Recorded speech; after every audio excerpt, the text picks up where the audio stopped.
स्वागत है आप सभी का DNN नॉवल वर्ल्ड में, जहां कहानियां सिर्फ सुनी नहीं, महसूस की जाती है। आप लोग सुन रहे हैं बीस्ट टेमिंग ईरा कहानी का एपिसोड 171 टू 180। ये है लिनमो ने जो कुछ निकाला उसे देखकर हुयान की आंखें सदमे से चौड़ी हो गईं और उसके चेहरे पर अविश्वास के भाव छा गए। लिनमो के हाथ में अप्रत्याशित रूप से एक प्राइमरी बीस्ट मास्टर बैच था। वह लगभग 5-6 सेकंड तक स्तब्ध रहा, फिर होश में आया। तुमने बीस्ट मास्टर परीक्षा पास कर ली।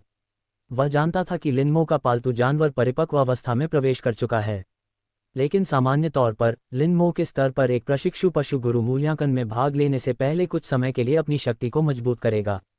फिर भी ऐसा लग रहा था मानो लिनमो के पालतू जानवर को परिपक्व अवस्था में पहुंचे हुए एक सप्ताह भी नहीं बीता हो। मैंने कल ही परीक्षा दी थी, लिनमो ने पूछा। तो क्या आप मेरे लिए एक सीट आरक्षित कर सकते हैं? यह स्वाभाविक रूप से मैं कर सकती हूँ, हुयान ने कहा। एक प्रशिक्षु पशु स्वामी और एक प्राथमिक पशु स्वामी के बीच ऐसा प्रतीत होता था कि केवल एक ही मूल्यांकन बाधा बना हुआ है, लेकिन वास्तविकता में शक्ति में अंतर काफी महत्वपूर्ण था। आखिरकार लिनमो की तरह हर कोई अपने पहले प्रयास में पास नहीं हो सकता, लेकिन फिर भी मैं आपको जाने की सलाह नहीं देता। हुयान ने लिनमो को बहुत गंभीरता से देखा। कुछ बातें मैंने तुम्हें इसलिए नहीं बताई क्योंकि मुझे डर था कि तुम अहंकारी हो जाओगे, लेकिन अब मुझे उन्हें कहना ही होगा। लिनमो, तुम उत्कृष्ट हो, सचमुच उत्कृष्ट। इतनी उत्कृष्ट कि तुम्हारे कक्षा सलाहकार के रूप में मैं खुद को सम्मानित महसूस करता हूँ। किंगयुआन अकादमी के लंबे इतिहास में भी आपकी विकास गति निश्चित रूप से शीर्ष स्तर की है। यहाँ तक कि C ग्रेड या B ग्रेड प्रतिभा वाले कई लोग भी आपकी तरह तेजी से विकास नहीं करते हैं। लेकिन आपको एक बात समझनी होगी, विकास की गति का मतलब ताकत नहीं होता। प्रतिभाशाली व्यक्ति के परिपक्व होने से पहले वह केवल एक प्रतिभाशाली व्यक्ति होता है, न कि एक असाधारण प्रतिभा का धनी। और कमजोर प्रतिभा वाले लोग समय से पहले ही मर जाते हैं। आप समझ रहे हैं ना मेरा मतलब? मैं समझ गई, लिनमो ने सिर हिलाया। हुयान के शब्दों को हार्दिक सलाह माना जा सकता है। वह वास्तव में सहमत थे, खासकर असमय मृत्यु की संभावना वाले हिस्से से, क्योंकि चाहे उसकी विकास दर कितनी भी तेज हो या वह दूसरों को कितना भी प्रतिभाशाली क्यों न लगे, वास्तव में वह अभी भी कमजोर था। कोई भी साधारण द्वितीय श्रेणी का खूंखार जानवर उसकी जान ले सकता था। तथापि उसका अपना इरादा बदलने का कोई इरादा नहीं था, क्योंकि उसके पास शुवानवु और कुनपिंग थे। इन्हीं से उसे जोखिम उठाने का आत्मविश्वास मिलता था। बात सिर्फ इतनी थी कि वह फिलहाल हुयान को इन बातों के बारे में नहीं बता सकता था।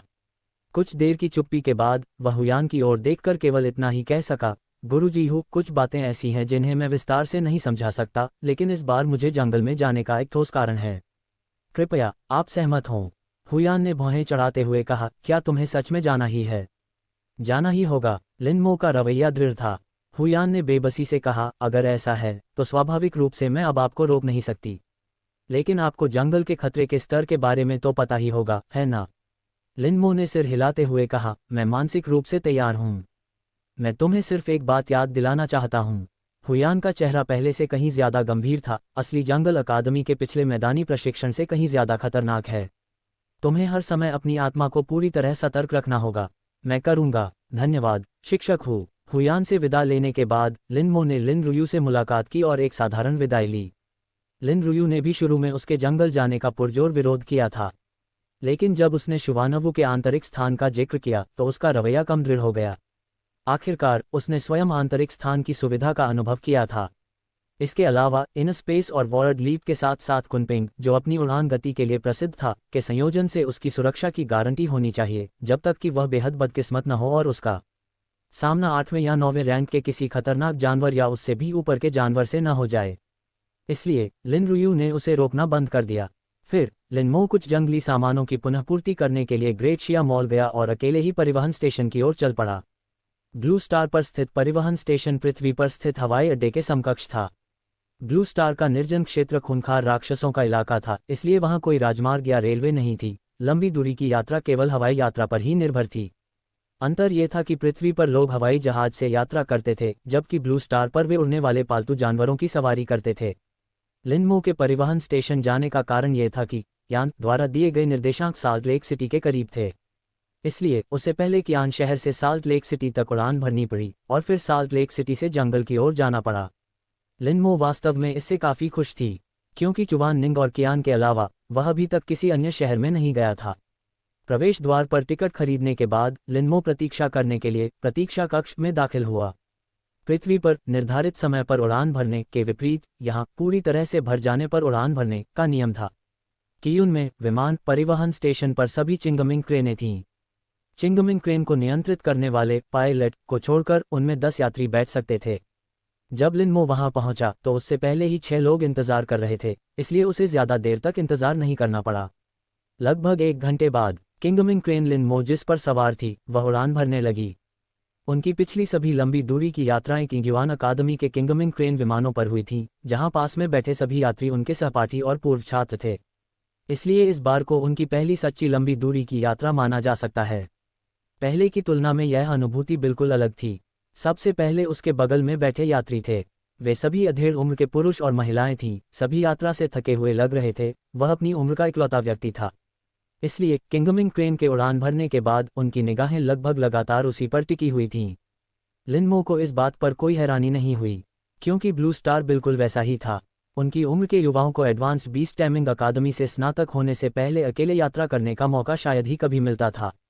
इसलिए इन नियमित यात्रियों के लिए उसे देखना किसी दुर्लभ जानवर को देखने जैसा था।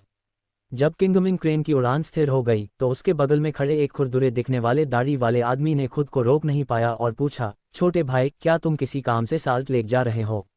रिश्तेदारों से मिलने जा रही हूँ, लिनमो ने कहा। किसी अजनबी को ये बताना कि वह जंगल में जा रहा है। ... ये कहने के बराबर होगा कि वह एक मोटा भेड़ है, आओ और उसका वध कर दो। इसलिए रिश्तेदारों से मिलने जाना एक अच्छा बहाना था। तुम अभी भी एडवांस्ड बीस्ट टाइमिंग अकेडमी के छात्र होगे, है ना? दाढ़ी वाले आदमी ने फिर पूछा।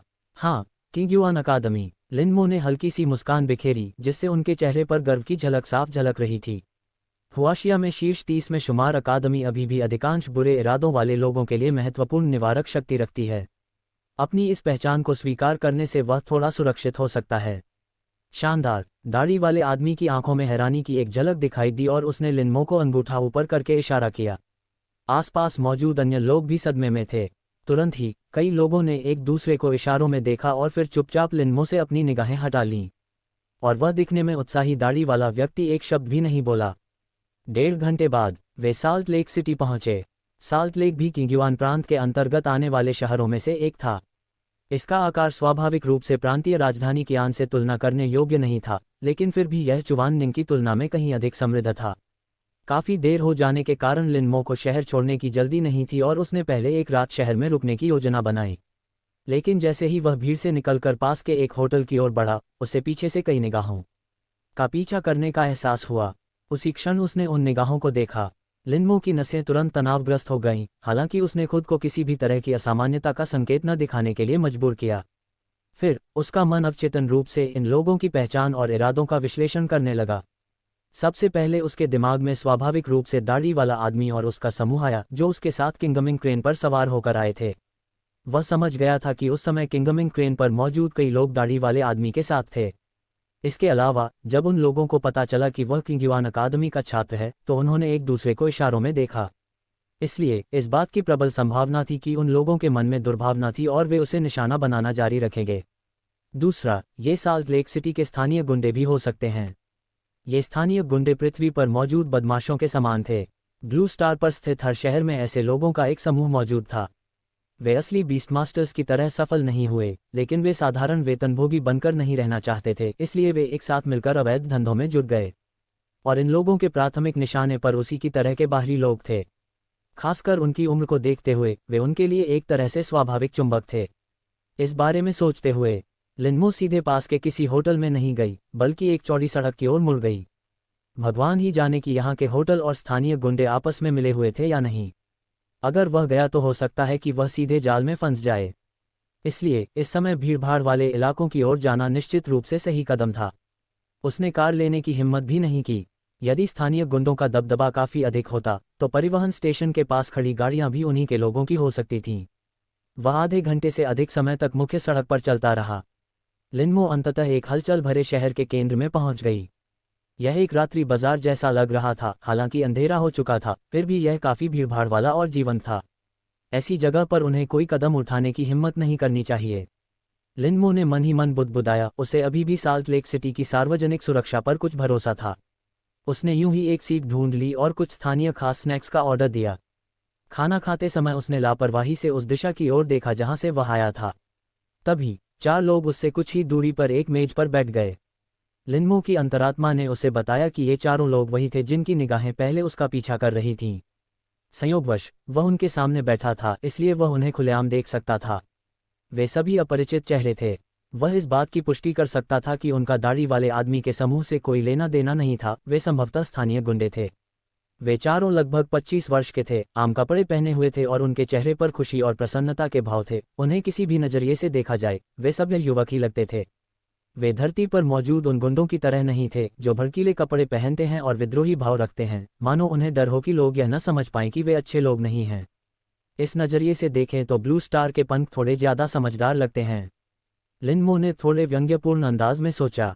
उनकी शक्ल सूरत को चुपचाप याद करते हुए उसने धीरे धीरे अपना खाना खत्म किया और फिर भीड़ के साथ रात के बाजार से बाहर निकल गया। उसी समय उसने देखा कि जैसे ही वह खड़ा हुआ, वे चारों लोग भी उसके पीछे पीछे खड़े हो गए। इससे उन्हें पूरा यकीन हो गया कि उनका अनुमान सही था। ये चारों लोग उसे निशाना बना रहे थे। उसकी आंखों में थोड़ी सी शीतलता झलक उठी और उसने अपनी चाल थोड़ी तेज कर ली और पास की एक गली की ओर चल पड़ा। गली में प्रवेश करते ही लिनमो ने तुरंत अपने आसपास के वातावरण का निरीक्षण करना शुरू कर दिया। आसपास कोई कैमरा या इस तरह की कोई चीज न होने की पुष्टि करने के बाद वह रुक गया और धीरे धीरे पीछे मुड़कर उस रास्ते को देखने लगा जहां से वह आया था। उसने पहले रुकने की हिम्मत नहीं की थी क्योंकि वह दूसरे पक्ष की पहचान और ताकत के बारे में अनिश्चित था। अब जब उसने पुष्टि कर ली थी कि वे सिर्फ स्थानीय गुंडे थे तो उसे डरने की कोई बात नहीं थी, क्योंकि इन स्थानीय गुंडों की ताकत इतनी ज्यादा नहीं हो सकती। अगर वे आधिकारिक बीस्ट मास्टर बन पाते तो वे गुंडे बनकर नहीं रह जाते। कुछ ही देर में वे चारों लोग भी गली में दाखिल हो गए। लिनमो को वहां खड़ा देखकर चारों चौंक गए। जाहिर तौर पर उन्हें उम्मीद नहीं थी कि उनका पता चल गया है। तुम लोग काफी देर से मेरा पीछा कर रहे हो। लिनमो ने चारों को शांत भाव से देखा। मुझे जिज्ञासा हो रही है, तुम लोग क्या चाहते हो? चारों ने एक दूसरे की ओर देखा। त्रिकोणीय आंखों वाले लड़कों में से एक आगे बढ़ा और ठंडे लहजे में बोला, कुछ नहीं, बस हम भाइयों के पास आजकल पैसों की थोड़ी कमी हो गई है और हम आपसे कुछ पैसे उधार लेना चाहते थे। मैं समझ गई। लिनमो ने सिर हिलाते हुए पूछा, मुझे आश्चर्य है कि आप कितना उधार लेना चाहते हैं। ज्यादा नहीं, 1 लाख युआन, ट्रायंगल आइज ने कहा। सिर्फ 1 लाख? लिनमो मुस्कुराया। आप 4 लोग हैं, 1 लाख युआन शायद कुछ दिनों से ज्यादा नहीं चलेंगे, है ना? तुम्हारा क्या मतलब है? ट्रायंगल आइज थोड़ा हैरान था। क्या ये व्यक्ति शिकायत कर रहा था कि वे बहुत कम मांग रहे थे? बाकी तीनों भी थोड़े अचंभित थे। पहले उनके लूट के शिकार हमेशा उनसे कम पैसे लेने की गुहार लगाते थे। ये पहली बार था जब उन्हें किसी ऐसे व्यक्ति का सामना करना पड़ा जो शिकायत कर रहा था कि वे बहुत कम मांग रहे हैं। इससे वे चारों पूरी तरह से हैरान रह गए। मेरा मतलब है, मैं तुम में से हर एक को 10 लाख दे सकती हूँ, लिनमो ने कहा। 10 लाख? ट्रायंगल आइज के पीछे 3 लोगों में से दुबले पतले युवक ने विस्मयबोध से अपनी प्रतिक्रिया व्यक्त किए बिना नहीं रह सका। बाकी दोनों ने भी अपनी आंखें चौड़ी कर लीं, उनके चेहरे अविश्वास से भरे हुए थे। प्रति व्यक्ति 10 लाख का मतलब उन चारों के लिए 4 मिलियन था। उन्होंने अपने जीवन में कभी इतना पैसा नहीं देखा था। तुम हमें बेवकूफ़ बना रहे हो। ट्रायंगल आइज लाखों की संख्या से बिल्कुल भी विचलित नहीं हुआ। उसकी निगाहें लिनमो की ओर ठंडी थीं। नहीं, मेरा तुम्हारे साथ खेलने का कोई इरादा नहीं है, लिनमो ने धीरे धीरे ठंडी होती आवाज में कहा। मैं आप में से प्रत्येक को 10 लाख दे सकता हूं, लेकिन क्या आप इसे लेने की हिम्मत करेंगे? हम ऐसा करने की हिम्मत क्यों नहीं करेंगे? दुबले पतले युवक ने अनजाने में कहा। ट्रायंगल आइज ने कुछ नहीं कहा, लेकिन उसकी निगाहें भी लिनमो की ओर मुड़ गईं। जाहिर है उनके मन में भी यही विचार था। इसी वजह से लिनमो ने हल्की सी मुस्कान के साथ अपना बीस्ट मास्टर बैज दिखाया। फुफकार। जैसे ही उन्होंने वह बैज देखा, उन चारों ने एक साथ हौंफते हुए सांस ली और पल भर में उनके चेहरे पीले पड़ गए। प्राथमिक पशु स्वामी, तुम्हारी उम्र कितनी है? ये कैसे संभव है? ट्रायंगल आइज के चेहरे पर सदमे और भय के भाव साफ दिख रहे थे और वह ठीक से बोल भी नहीं पा रहा था। और शेष तीनों भी दहशत से भर गए थे, उनके दांत बज रहे थे, वे ठीक से खड़े भी नहीं हो पा रहे थे। लिनमो का बैज देखकर वे सचमुच डर गए थे। एक तरफ अगर उन चारों की ताकत को मिला भी दिया जाए तो भी वे एक प्राइमरी बीस्ट मास्टर का मुकाबला नहीं कर पाएंगे। दूसरी ओर लिनमो का इतनी कम उम्र में प्राइमरी बीस्ट मास्टर बनना इस बात का संकेत था कि उसकी पृष्ठभूमि निश्चित रूप से सरल नहीं थी।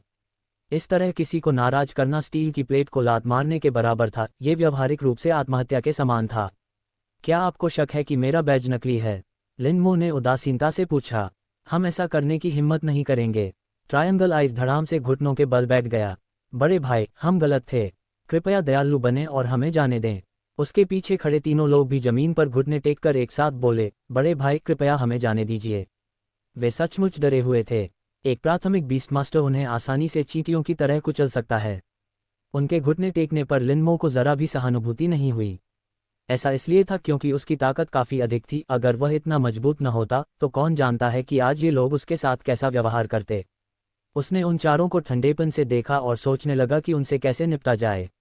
मार डालो, यह असंभव था। एक और ब्लू स्टार बिल्कुल पृथ्वी की तरह था। अंधाधुंध लोगों की हत्या करना एक अपराध था और कानून द्वारा दंडित किया जाता था। दूसरी ओर, हालांकि ये कुछ लोग घृणास्पद थे, लेकिन उनके अपराध मृत्युदंड के योग्य नहीं थे। हालांकि उनका इरादा उन्हें आसानी से छोड़ने का भी नहीं था। कुछ देर सोचने के बाद उसने उन चारों की ओर देखा और कहा, अपने सभी पालतू जानवरों को बुलाओ। घुटनों के बल बैठे चारों लोग स्तब्ध रह गए। उन्हें उसका इरादा समझ नहीं आ रहा था। ट्रायंगल आइज ने सबसे पहले प्रतिक्रिया दी, बड़े भाई हम गलत थे। अगर आप हमें पीट पीट कर मार भी डालें तो भी हम आपके खिलाफ कुछ करने की हिम्मत नहीं करेंगे। बड़े भाई हमारी हिम्मत नहीं हो रही है, कृपया हमें जाने दीजिए। अन्य तीनों ने भी जल्दबाजी में दया की भीख मांगी। बकवास बंद करो, लिनमो ने ठंडे लहजे में कहा। या तो अपने पालतू जानवरों को बुलाओ वरना मैं तुम्हें सीधे मार डालूंगा। वैसे भी यहाँ कोई कैमरा नहीं है। ये सुनकर चारों के चेहरे के भाव एक साथ बदल गए और उन्होंने आज्ञाकारी रूप से अपने अपने पालतू जानवरों को बुलाया। लिनमो ने चारों पालतू जानवरों को देखा और मन ही मन अपना सिर हिलाया। सभी चारों पालतू जानवर परिपक्व अवस्था में प्रवेश कर चुके थे, लेकिन यह वर्षों के अनुभव के संचय के कारण था। आखिरकार ये चारों पहले से ही 26 या 27 वर्ष के थे और कम से कम 8 वर्षों से प्रशिक्षु पशुस्वामी थे। इतने लंबे समय में अगर वे अपने पालतू जानवरों को परिपक्व अवस्था तक नहीं पहुंचा सके तो बेहतर होगा कि वे किसी दीवार से टकराकर मर जाएं। लेकिन साथ ही वह इस बात को लेकर निश्चित हो सकता था कि ये चारों अपने जीवन में कभी भी प्राइमरी बीस्टमास्टर नहीं बन पाएंगे, क्योंकि ये चारों पालतू जानवर सिर्फ हड्डियों का ढांचा थे और पूरी तरह से कुपोषित दिख रहे थे। उन्होंने अनुमान लगाया कि इन चारों पालतू जानवरों में से किसी का भी ऊर्जा मान 600 से अधिक नहीं था। इन जैसे पालतू जानवरों के खिलाफ जियाओबाई आसानी से एक साथ 10 का सामना कर सकता था। उसकी निगाह जमीन पर घुटने टेक कर बैठे 4 लोगों पर पड़ी। वह जानता था कि उन्हें बचाना अब संभव नहीं था। ब्लू स्टार पर ऐसे कई लोग थे जो विभिन्न कारणों से अंततः साधारण वेतनभोगी कर्मचारी बनकर ही रह गए, लेकिन फिर भी उनके पालतू जानवरों का पालन पोषण बहुत स्वस्थ तरीके से किया जा सकता था, क्योंकि आम पशुओं के चारे की कीमत ज़्यादा नहीं थी और यहाँ तक कि वेतनभोगी लोग भी इसे वहन कर सकते थे। लेकिन इन चारों लोगों ने खुद को तो शालीनता से सजाया संवारा, जबकि उनके पालतू जानवर कुपोषण का शिकार थे। इससे पता चलता है कि वे अपने पालतू जानवरों के लिए केवल न्यूनतम जीवित रहने की ज़रूरतों को ही पूरा करते थे और फिर खाने पीने और मौज मस्ती के लिए मिलने वाले सारे पैसे खर्च कर देते थे। ऐसे लोग सचमुच बीस्टमास्टर बनने के लायक नहीं थे। अपने पालतू जानवरों के साथ किए गए अनुबंध तोड़ दो, मैं तुम्हारी जान बख्श सकता हूँ, लिनमो ने उदासीनता से कहा। क्या? इस क्षण उन चारों लोगों के चेहरे बेहद विकृत हो गए। हालांकि उनके पालतू जानवर कमजोर थे, फिर भी उनमें कुछ युद्धक क्षमता थी। ये वह पूंजी थी जिसका इस्तेमाल वे अपराध करने के लिए करते थे। अगर उनके पालतू जानवर चले गए तो वे अब गुंडे भी नहीं रह पाएंगे और भविष्य में केवल नौकरी करके ही अपना जीवन यापन कर पाएंगे। तुम्हारे पास सिर्फ 1 मिनट है, लिनमो ने चारों को ठंडे लहजे में देखा। बेशक तुम मुझ पर हमला करने की कोशिश भी कर सकते हो। ये सुनकर चारों के चेहरों पर संघर्ष का भाव झलकने लगा। उन जैसे बेईमानी से जीवन यापन करने वाले लोगों के लिए उनसे ईमानदारी से काम करवाना उन्हें मार डालने से भी ज़्यादा दर्दनाक था। तो इस समय वे चारों इस बारे में सोच रहे थे कि क्या अंतिम लड़ाई में सब कुछ दांव पर लगाना चाहिए। हालांकि लिनमो एक प्राथमिक बीस्टमास्टर था, लेकिन वह बहुत बुरा नहीं था। अगर वे जान की बाजी लगाकर लड़ते तो शायद उनके जीतने की संभावना होती। इसके अलावा लिनमो के इतनी कम उम्र में प्राइमरी बीस्टमास्टर बनने के लिए उनकी कुल संपत्ति काफ़ी अधिक होनी चाहिए। अगर उन्होंने उसे मार डाला तो उन्हें भारी मुनाफा होना चाहिए। गर्जन। तभी अचानक उन चारों के पीछे से एक धीमी सी गुर्राहट सुनाई दी। वे चारों सिहर उठे और अनजाने में पीछे मुड़कर देखने लगे। फिर उन्होंने एक विशालकाय जानवर को देखा जो 4 मीटर से अधिक लंबा और 2 मीटर ऊंचा था, जिसके पूरे शरीर पर गहरे नीले रंग की धुंध छाई हुई थी और वह उन्हें तीव्र निगाहों से घूर रहा था। उस अत्यंत दमनकारी आभा और भयावह हत्या के इरादे से भरी निगाहों ने उनके शरीरों को एक साथ कांपने पर मजबूर कर दिया और उनकी आंखों में अनायास ही तीव्र भय उभर आया। इस समय वे लालच में इतने अंधे हो गए होंगे कि उन्होंने सब कुछ दांव पर लगाने का विचार भी किया। उन चारों ने अब और संकोच करने की हिम्मत नहीं की और तुरंत अपने अपने पालतू जानवरों के साथ किए गए अनुबंधों को रद्द कर दिया। अनुबंध रद्द होते ही वे चारों बेजान होकर बेहोश हो गए। एक बार जब कोई बीस्टमास्टर किसी पालतू जानवर के साथ अनुबंध करता है तो दोनों पक्षों के बीच एक आध्यात्मिक संबंध स्थापित हो जाता है। किसी अनुबंध को भंग करना इस संबंध को जबरन तोड़ने के बराबर है, जिससे बीस्टमास्टर की आत्मा को स्थायी और अपरिवर्तनीय क्षति पहुंचती है। इसलिए सामान्य तौर पर कोई भी बीस्टमास्टर किसी पालतू जानवर के साथ अनुबंध को सक्रिय रूप से भंग नहीं करेगा। जैसे ही चारों लोग बेहोश हुए, उनके पालतू जानवर अपने पशु स्वामी के नियंत्रण से बाहर होने के कारण कुछ बेचैन हो गए और लिनमो पर उनकी निगाहें धीरे धीरे उग्र होने लगीं। जब किसी क्रूर जानवर को किसी बीस्टमास्टर द्वारा अनुबंधित किया जाता है तो वह पालतू जानवर बन जाता है, और एक बार जब कोई पालतू जानवर किसी बीस्टमास्टर के साथ अपना अनुबंध तोड़ देता है तो वह स्वाभाविक रूप से वापस एक क्रूर जानवर में बदल जाता है। इसलिए उसके सामने मौजूद चारों पालतू जानवरों को अब क्रूर जानवर कहा जा सकता है। गर्जन। तभी धीमी गुर्राहट की आवाज फिर से सुनाई दी। लिनमो को घूर रहे चारों दुष्ट जानवर तुरंत अपना सिर घुमाकर शियाओबाई की ओर देखने लगे और फिर उन सबकी आंखों में भय की एक झलक दिखाई दी। जानवर होने के नाते उनमें भाग्य की तलाश करने और विपत्ति से बचने की सहज प्रवृत्ति जन्म से ही मौजूद होती है। जैसे ही उन्होंने अपने सामने इस नीदर टाइगर को देखा, वे समझ गए कि यह एक ऐसा अस्तित्व है जो उन्हें कुचल सकता है। गर्जन। शाओबाई ने एक और धीमी गुर्राहट की। उसकी आवाज खौफनाक हत्या के इरादे से भरी हुई थी।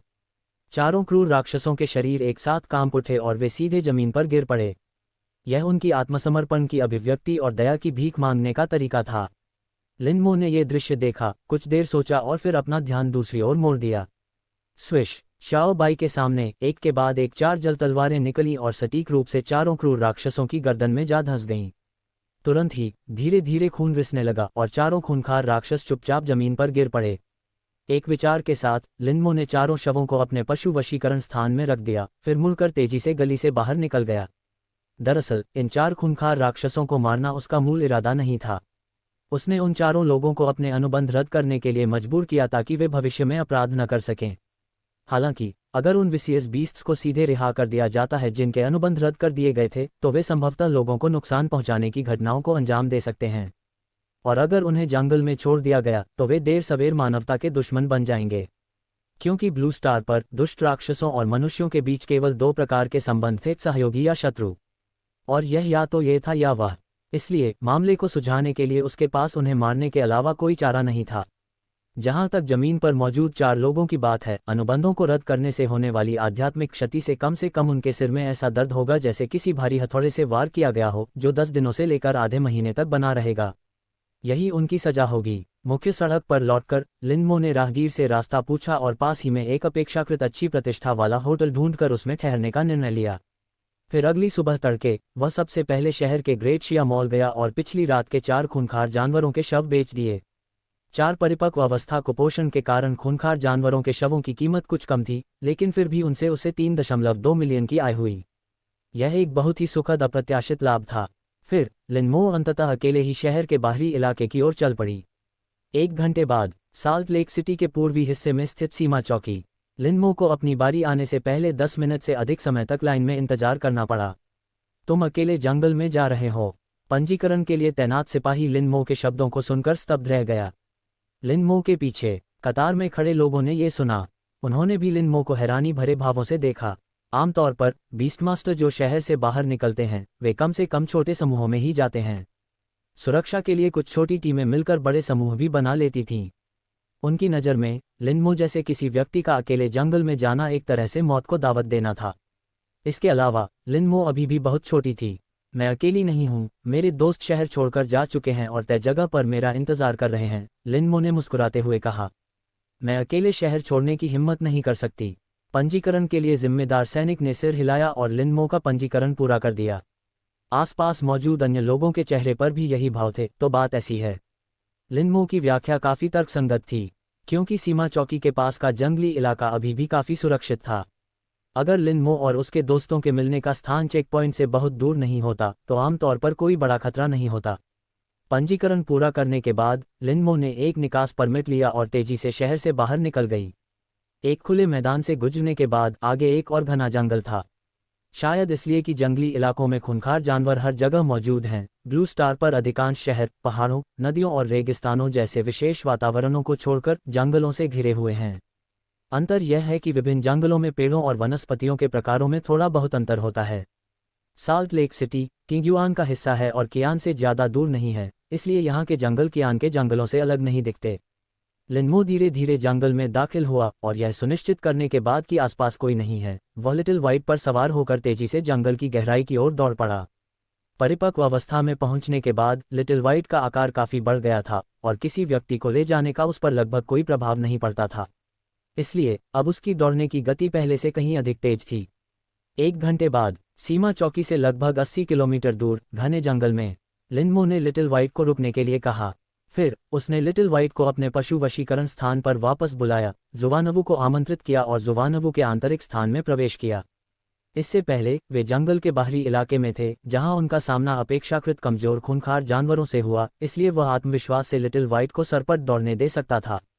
लेकिन आगे बढ़ना सर्वोपरि खूंखार जानवरों का इलाका होता, इसलिए उसे और भी सतर्क रहना पड़ता। उसने शुवानवु को निर्देशांकों की दिशा में आगे बढ़ने का संकेत दिया। वह स्वयं चलकर छोटे से पलंग के पास गया, पालती मारकर बैठ गया और जल आत्मा के पत्थर के साथ ध्यान करने लगा। यान द्वारा दिए गए निर्देशांक साल्ट लेक सिटी से 600 किलोमीटर से अधिक दूर थे। शुवानवु की रफ्तार को देखते हुए उसे शायद अगले 2 या 3 दिन यात्रा करने में लग जाएंगे।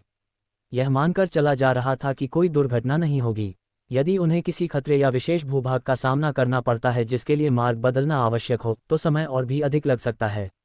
सौभाग्यवश पहला दिन शांतिपूर्ण ढंग से बीत गया। शाम होते होते वे जंगल में 100 किलोमीटर से अधिक अंदर तक प्रवेश कर चुके थे। यह क्षेत्र प्रथम श्रेणी के मध्यवर्ती गतिविधि क्षेत्र के अंतर्गत आता था। क्रूर जानवर। लिनमो की वर्तमान समग्र शक्ति के साथ वह इस रैंक के क्रूर जानवरों से निपटने में सक्षम था, लेकिन एहतियात के तौर पर उसने फिर भी जुवानवु को रुकने के लिए एक छिपी हुई जगह ढूंढने को कहा। हालांकि वह प्रथम श्रेणी के मध्यवर्ती स्तर को संभाल सकता था, खूंखार जानवर, कौन जानता था कि लड़ाई छिड़ने पर क्या होगा। यदि इससे उच्च पदस्थ अधिकारियों का ध्यान आकर्षित होता, यदि वह किसी खूंखार जानवर से घिरा हुआ था या उसके आसपास भी खूंखार जानवर मौजूद थे, तो यह उसके लिए बहुत नुकसानदायक होगा। जंगल की इस यात्रा के लिए उनका प्राथमिक मिशन राजा स्तरीय योग्यता वाले पालतू जानवर के अंडे को प्राप्त करना था, और अगर समय मिले तो वह निकोंगलता के विकास के लिए उपयुक्त वातावरण में भी अपनी किस्मत आजमाना चाहता था। इसलिए वह कोई दुर्घटना नहीं चाहता था। वह रात भर चैन से सोया। अगले दिन भोर होते ही शुवानवु ने अपनी यात्रा जारी रखी। इस बीच लिनमो पालथी मारकर बैठी रहीं और ध्यान करती रहीं, लेकिन इस बार उसके हाथ में एक खाली आत्मा पत्थर था। चूंकि जुवानवु अभी पशु प्रबंधन क्षेत्र में प्रवेश नहीं कर सकता था, इसलिए ऐसा करने से उसके ठीक होने में कुछ हद तक मदद मिल सकती थी। जैसे जैसे दोपहर नजदीक आती गई, ध्यान में लीन लिनमो अचानक हिल गया। उसने अपनी आंखें खोलीं और उसके होठों पर मुस्कान आ गई, क्योंकि अभी अभी जुवानवु की योग्यता में एक बार फिर वृद्धि हुई थी। यह मूल सिल्वर लो रैंक से सिल्वर इंटरमीडिएट रैंक तक पहुंच गया था, और इस समय इसकी योग्यता बढ़कर रजत निम्न श्रेणी में आने के ठीक 3 महीने बीत चुके थे। 3 महीने कोई कम समय नहीं है। हालांकि अगर लिनमो दूसरों को बताता कि उसने 3 महीनों में अपने पालतू जानवर की योग्यता को एक रैंक बढ़ा दिया है, तो यह निश्चित रूप से सभी को चौंका देगा। ब्लू स्टार पर पालतू जानवर की योग्यता में सुधार करना असंभव नहीं था। हालांकि ये बहुत मुश्किल था, विशेषकर स्वर्ण रैंक हासिल करने के बाद योग्यता में सुधार करना पालतू जानवर को विकसित करने से भी अधिक कठिन था। 3 महीनों में योग्यता में एक रैंक का सुधार हुआ, और वह भी रजत रैंक। कौशल। अगर यह बात बाहर फैल गई तो इससे पूरे ब्लू स्टार में हलचल मच जाएगी। मुझे बस यही आश्चर्य होता है कि लिटिल वाइट की योग्यता में कब सुधार होगा। लिनमो को थोड़ी बेबसी महसूस हुई। शुवानवु की योग्यता पहले ही सबसे निचले कांस्य स्तर से ऊपर उठ चुकी थी, निम्न श्रेणी से लेकर रजत मध्यवर्ती श्रेणी तक, लेकिन लिटिल वाइट की योग्यता में एक बार भी सुधार नहीं हुआ था। वह जानता था कि स्वर्ण रैंक में सुधार करना योग्यता का अध्ययन करना कठिन था, लेकिन उसने कभी सोचा भी नहीं था कि यह इतना कठिन होगा। हालांकि उसके पास इंतजार करने के अलावा कोई और विकल्प नहीं था। गर्जन। तभी अचानक एक जोरदार दहाड़ ने उसके विचारों को बाधित कर दिया। उसके चेहरे के भाव बदल गए और उसने तुरंत जुवानवु को रुकने का इशारा किया, फिर आवाज की दिशा में देखा, लेकिन वनस्पतियों और पेड़ों की वजह से वह कुछ भी नहीं देख पा रहा था। उड़ाना। लिनमो ने सीधे आदेश दिया। जिस क्षेत्र में वे वर्तमान में थे वह पहले ही गतिविधि के दूसरे स्तर प्रारंभिक चरण तक पहुंच चुका था। क्रूर जानवर। यह ऐसी चीज नहीं थी जिसे वह अभी संभाल सके, इसलिए चाहे उस दहाड़ का जो भी मतलब हो, वह उसमें शामिल नहीं होना चाहता था। शुवानवु को निर्देश मिला और उसने तुरंत मुड़कर दिशा बदलने का प्रयास किया, लेकिन ठीक उसी समय गर्जन। एक और गर्जना सुनाई दी, और पिछली गर्जना के ठीक बाद आई इस गर्जना ने प्रभावी रूप से जुवानवु को बीच में फंसा दिया। बाईं ओर। लिनमो ने दोबारा आदेश दिया। लेकिन इस बार इससे पहले कि लिटिल वाइट दिशा बदल पाती, बाईं ओर से कुछ ही दूरी पर एक दहाड़ सुनाई दी। दाईं ओर। लिनमो ने जरा भी संकोच नहीं किया। अब उनके पास यही एकमात्र विकल्प बचा था। शुवानवु ने आज्ञा का पालन किया, तुरंत दिशा बदली और पूरी गति से दाईं ओर बढ़ गया। इस बार कोई गर्जना सुनाई नहीं दी, लेकिन लिनमो को अपने दिल में हल्की सी बेचैनी महसूस हुई। ये गर्जनाएं बहुत ही संदिग्ध थीं। सबसे पहले, शुवानवु द्वारा चुना गया मार्ग बहुत ही व्यवस्थित था। यह अक्सर खूंखार जानवरों के इलाकों की सीमाओं के साथ साथ चलता था और आमतौर पर उनका ध्यान आकर्षित नहीं करता था। दूसरे, उन्हें रास्ते में कोई असामान्यता नहीं मिली थी, लेकिन अचानक उनके आगे, पीछे और बाईं ओर खूंखार जानवर दिखाई दिए जो धीरे धीरे एक घेरा बना रहे थे। ये स्पष्ट रूप से असामान्य था। इसके अलावा उसे एक अस्पष्ट सी अनुभूति हुई। ऐसा प्रतीत हुआ कि अचानक प्रकट हुए ये तीनों खूंखार जानवर जानबूझकर उन्हें दाईं ओर धकेल रहे थे। अगर उसकी भावना सही थी तो दाईं ओर आगे बढ़ना भागना नहीं, बल्कि जाल में फंसना होगा। मुझे क्या करना चाहिए? मुझे क्या करना चाहिए? लिनमो के मन में तरह तरह के विचार उमड़ रहे थे। वर्तमान स्थिति में मेरे पास केवल दो ही विकल्प हैं, या तो दाईं ओर दौड़ते रहो या फिर आगे बढ़ने के लिए कोई दिशा खोजो। लिनमो ने अपने सामने की स्थिति का तेजी से विश्लेषण किया और तुरंत एक निर्णय लिया।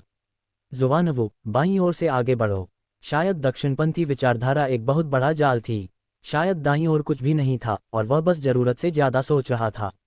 लेकिन दक्षिणपंथी विचारधारा की अज्ञात और अनियंत्रित प्रकृति की तुलना में उससे बाहर निकलने की दिशा खोजना अब उनके लिए अधिक निश्चित दृष्टिकोण था। गर्जन, गर्जन। खूंखार राक्षसों की दहाड़ें लगातार 3 दिशाओं से उठती और गिरती रहीं, मानो उन्हें डर हो कि कहीं दूसरों को पता न चल जाए कि खूंखार राक्षस वहां मौजूद हैं। इससे लिनमो को अपने फैसले पर और भी ज्यादा यकीन हो गया। इन गर्जनाओं का उद्देश्य उसे दाईं ओर धकेलना था। उसने शुवानवु को बाईं ओर आगे बढ़ने का इशारा किया। लगभग 500 मीटर चलने के बाद उसने शुवानवु की आंखों के माध्यम से आगे उस क्रूर जानवर को देखा। उसी क्षण लिनमो ने राहत की एक गहरी सांस ली, क्योंकि यह प्रारंभिक चरण था, परिपक्व अवस्था। हाउलिंग एप। हाउलिंग एप्स अपनी दहाड़ों के लिए प्रसिद्ध थे।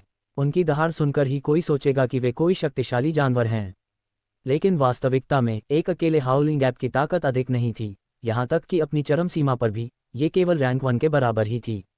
प्राथमिक क्रूर जानवर। वर्तमान में शियाओ बाय इसे आसानी से संभाल सकते हैं, लेकिन समस्या इस तथ्य में निहित थी कि हाउलिंग एप्स सामाजिक क्रूर जानवर थे। उनके समूहों में 1 दर्जन से लेकर कई दर्जन तक सदस्य होते थे, और यहाँ तक कि सामान्य रैंक 2 के सदस्य भी। खूंखार जानवरों को उनके किनारे से बचना होगा। इसी वजह से वे रैंक 2 के गतिविधि क्षेत्रों में रह सकते थे। क्रूर जानवर। साथ ही लिनमो मन ही मन इस बात से खुश था कि बाईं ओर से आगे बढ़ने का उसका निर्णय बुद्धिमानी भरा था, क्योंकि अगर कुछ अप्रत्याशित नहीं हुआ तो कम से कम 1 दर्जन दहाड़ने वाले बंदर दाईं ओर घात लगाकर बैठे थे। अगर वह सचमुच दाईं ओर भागा होता तो शायद अब तक वह गरजते हुए बंदरों से घिरा होता। एक विचार के साथ वह जुवानवु के आंतरिक अंतरिक्ष से निकला, फिर सीधे जियाओ बाई को बुलाया और इस दहाड़ते हुए बंदर की ओर दौड़ा। एक दहाड़ते हुए बंदर की चीख का इस्तेमाल न केवल दुश्मनों को डराने के लिए किया जा सकता था, बल्कि अपने साथियों से संवाद करने और मदद मांगने के लिए भी किया जा सकता था। इसलिए उसे लड़ाई जल्दी खत्म करनी थी और जितनी जल्दी हो सके इस क्षेत्र को छोड़ना था। स्विश। जैसे ही जियाओ बाई ने लक्ष्य पर नजर डाली, उसने तुरंत एक शाखा पर बैठे हुए दहाड़ते हुए बंदर की ओर एक जल तलवार चलाई। गर्जन। हाउलिंग एप दिखने में बंदर जैसा था और स्वाभाविक रूप से उसमें बंदर जैसी फुर्ती और लचीलापन था। आने वाले वाटर ब्लेड को भांपते हुए उसने एक फुफकार दहाड़ निकाली, फिर पास की एक शाखा को पकड़ा, हल्के से झूला और उसके बगल वाले दूसरे पेड़ पर उतर गया। ची। जियाओ बाई की जल तलवार उस पेड़ के तने से टकराई जहां वह टिकी हुई थी। एक वयस्क की जांघ जितनी मोटी टहनी को साफ सुथरा 2 हिस्सों में काट दिया गया, और कट बहुत चिकना था, जो शियाओ बाई के जल ब्लेड की शक्ति को दर्शाता है। हालांकि लिनमो की भौहें सिकुड़ गईं। द हाउलिंग एप बहुत फुर्तीला था। अगर वह सिर्फ चकमा देता रहता तो शायद शियाओ बाई को उसे मारने में काफी समय लग जाता। और जैसा कि उम्मीद थी, उसकी दहाड़ ने अभी अभी उसके साथियों को उसकी उपस्थिति के बारे में सूचित कर दिया था। दूर से आ रहे दहाड़ते हुए बंदर संभवतः तेजी से यहाँ आ रहे थे। ये सोचकर लिनमो ने जरा भी संकोच नहीं किया और एक ही विचार में कुनपेंग को भी बुला लिया। एक स्तर 6 शिशु अवस्था कुनपेंग में शुरुआती चरण का सामना करने की ताकत की कमी निश्चित रूप से थी। परिपक्व अवस्था गरजता हुआ बंदर। हालांकि ये हाउलिंग एप की तुलना में अधिक फुर्तीला था और एक उत्कृष्ट ध्यान भटकाने वाले हथियार के रूप में काम कर सकता था। स्विश। कुनपेंग के प्रकट होते ही उसने गरजते हुए बंदर की ओर एक पवन ब्लेड से प्रहार किया। इसका विंड ब्लेड एडवांस्ड फिलहाल केवल एंट्री लेवल पर था, लेकिन ये पहले से ही काफी प्रभावशाली दिख रहा था। विंड ब्लेड को देखकर गरजने वाले बंदर ने भी उसी तरह एक शाखा पकड़ी और किनारे की ओर झूलने लगा। लेकिन जैसे ही उसका शरीर हवा में झूल रहा था, ची एक वाटर ब्लेड अत्यंत सटीकता के साथ उसकी छाती पर गिरा, जिससे 1 फुट लंबा घाव हो गया। गर्जन चीखते हुए बंदर ने दर्द भरी फुफकार निकाली। उसका शरीर हवा में से सीधे नीचे गिरा और जमीन पर जोर से जा टकराया। एक ही समय पर ची एक और जलधारा हवा में उड़ती हुई आई और ठीक ठीक गरजते हुए बंदर की गर्दन में जा धंस गई। जैसे ही खून तेजी से बाहर निकला, गरजते हुए बंदर की सांसें पूरी तरह से रुक गईं। बिना कुछ कहे लिनमो ने जल्दी से गरजते हुए बंदर के शव को हटा दिया, फिर जुवानवू को पशु प्रबंधन स्थान पर वापस ले गया, जियाओबाई पर सवार हुआ और तेजी से बाईं ओर दौड़ पड़ा। इसी बीच कुनपेंग ने आसमान में उड़ान भरी और टोही अभियान की जिम्मेदारी संभाली। जल्द ही लिनमो को कुनपेंग से प्रतिक्रिया मिली। उनसे लगभग 1 किलोमीटर पीछे कम से कम 20 दहाड़ने वाले बंदर उसकी ओर दौड़ रहे थे। सौभाग्य से मैंने उस चिल्लाते हुए बंदर से जल्दी ही निपट लिया। लिनमो के विचार बदल गए जब उसने कुनपेंग को आगे बढ़कर हाउलिंग एप्स की दिशा में हस्तक्षेप करने का संकेत दिया और फिर जियाओबाई को रास्ता बदलने के लिए कहा। वे 5 या 6 मील तक दौड़े। कुनपेंग से यह जानने के बाद कि गरजते बंदरों ने पीछा करना छोड़ दिया है, उसने शियाओबाई को दूर रखा, जुवानवू को बुलाया और एक बार फिर अंतरिक्ष में प्रवेश किया। इस घने जंगल में शुवानवू के साथ यात्रा करना निश्चित रूप से सबसे सुरक्षित था। एकमात्र कमी ये थी कि जुवानवू की गति बहुत धीमी थी। परिपक्व अवस्था में प्रवेश करने के बाद जियाओबाई उसे लगभग 100 किलोमीटर प्रति घंटे की रफ्तार से ले जा सकता था, लेकिन शुवानवू की अधिकतम गति केवल 20 किलोमीटर प्रति घंटा ही हो सकती थी। इससे लिनमो को एक बार फिर टेलीपोर्टेशन की तीव्र इच्छा महसूस हुई। अगर उसके पास टेलीपोर्टेशन होता तो मात्र 600 किलोमीटर से अधिक की दूरी तय करने में शायद कुछ ही कौशल का उपयोग करना पड़ता, और इससे रास्ते में आने वाली कई परेशानियां भी दूर हो जाएंगी। दुर्भाग्यवश मुझे नहीं पता कि जुवानवू कब कोई नया कौशल जागृत कर पाएगी। लिनमो को कुछ हद तक असहाय महसूस हुआ। जब से जियाओबाई ने जल धुंध को जागृत किया है, आत्मा एकत्र करने वाला पत्थर जुवानवू में स्थानांतरित कर दिया गया है। लेकिन भले ही जुवानवू ने लेवल 8 की शिशु अवस्था से लेकर परिपक्व अवस्था तक आत्मा को इकट्ठा करने वाले पत्थर को अपने पास रखा था, फिर भी उसमें कोई कौशल जागृत नहीं हुआ था। हालांकि वह ये भी जानता था कि वह जुवानवू को दोष नहीं दे सकता। आखिरकार अंतरिक्ष तत्व कौशल के जागृत होने की संभावना स्वाभाविक रूप से अन्य तत्वों की तुलना में कम थी। इसलिए अपनी लाचारी के बावजूद अब वह केवल धैर्यपूर्वक प्रतीक्षा ही कर सकता था। बाकी की यात्रा अपेक्षाकृत सुगम रही। अंधेरा होने तक उन्हें और किसी परेशानी का सामना नहीं करना पड़ा। फिर लिनमो ने अपने वर्तमान निर्देशांकों के आधार पर अपने और अपने गंतव्य के बीच की दूरी की गणना की, जो लगभग 150 किलोमीटर दूर थी। दूसरे शब्दों में कहें तो इन 2 दिनों में उन्होंने कुल 450 किलोमीटर की दूरी तय कर ली थी। शुरुआती 80 किलोमीटर की दूरी को छोड़कर, जिसे शियाओबाई ने दौड़कर तय किया, शेष 300 से अधिक किलोमीटर की दूरी जुवानवू ने तय की। इन 2 दिनों में उन्होंने यात्रा करने में लगभग 20 घंटे बिताए, विभिन्न देरी और मार्ग परिवर्तन को ध्यान में रखते हुए। 300 किलोमीटर से अधिक की दूरी मूल रूप से शुवानवू की प्रति घंटे की गति के बराबर थी, लेकिन शेष 100 किलोमीटर से अधिक की दूरी तय करना शायद इतना आसान नहीं होगा। लिनमो ने मन ही मन कुछ बुदबुदाया। गरजते हुए बंदरों से बचते हुए वे रैंक 2 के गतिविधि क्षेत्र में प्रवेश कर गए। विकसित क्रूर जानवर आगे बढ़ते रहने के बाद उनकी वर्तमान स्थिति संभवतः रैंक 3 की गतिविधि सीमा तक पहुंच गई थी। क्रूर जानवर अब से आगे जिन खूंखार राक्षसों का उन्हें सामना करना पड़ेगा, वे निश्चित रूप से और भी अधिक शक्तिशाली होते जाएंगे। थोड़ी सी भी लापरवाही उन्हें किसी खूंखार जानवर का भोजन बना सकती है। इसलिए अगले 100 किलोमीटर से अधिक के इन रास्तों के लिए उसे बहुत सावधान और फिर से बहुत सावधान रहना होगा। एक रात आराम करने के बाद तीसरे दिन की शुरुआत में शुवानवू ने अपना सफर जारी रखा। आज ध्यान समाप्त करने के बाद लिनमो ने पालतू जानवर के मामले पर विचार करना जारी रखा। कौशल उधार लेना। हाल ही में जब भी उसे समय मिलता वह इस बारे में सोचता था। एट्रीब्यूट शेयरिंग के कारण हुए शारीरिक सुधार ने उसके बुनियादी आंकड़ों में जबरदस्त वृद्धि कर दी थी। यदि इन आंकड़ों का उपयोग केवल शारीरिक लड़ाई के लिए किया जाता तो ये कुछ हद तक व्यर्थ होता।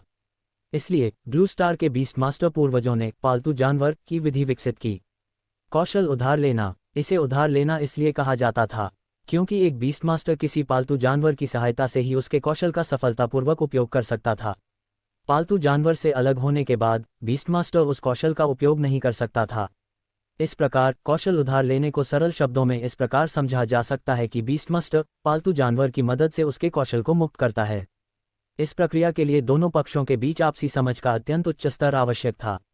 इसके अलावा किसी मानव शरीर के लिए किसी जानवर के कौशल का उपयोग करने के लिए निश्चित रूप से कई असंगतताएं होंगी जिनके लिए समायोजन और अनुकूलन की आवश्यकता होगी। इसलिए किसी पालतू जानवर के कौशल को उधार लेने के लिए क्रमिक अन्वेषण और सीखने की प्रक्रिया की आवश्यकता होती है। साथ ही यह एक बीस्ट मास्टर और उनके पालतू जानवर के लिए बॉडी इंटीग्रेशन कॉम्बैट में शामिल होने की पूर्व शर्त भी थी। यदि कोई कौशल उधार लेने में भी असमर्थ था तो शारीरिक एकीकरण युद्ध की तो बात ही असंभव थी।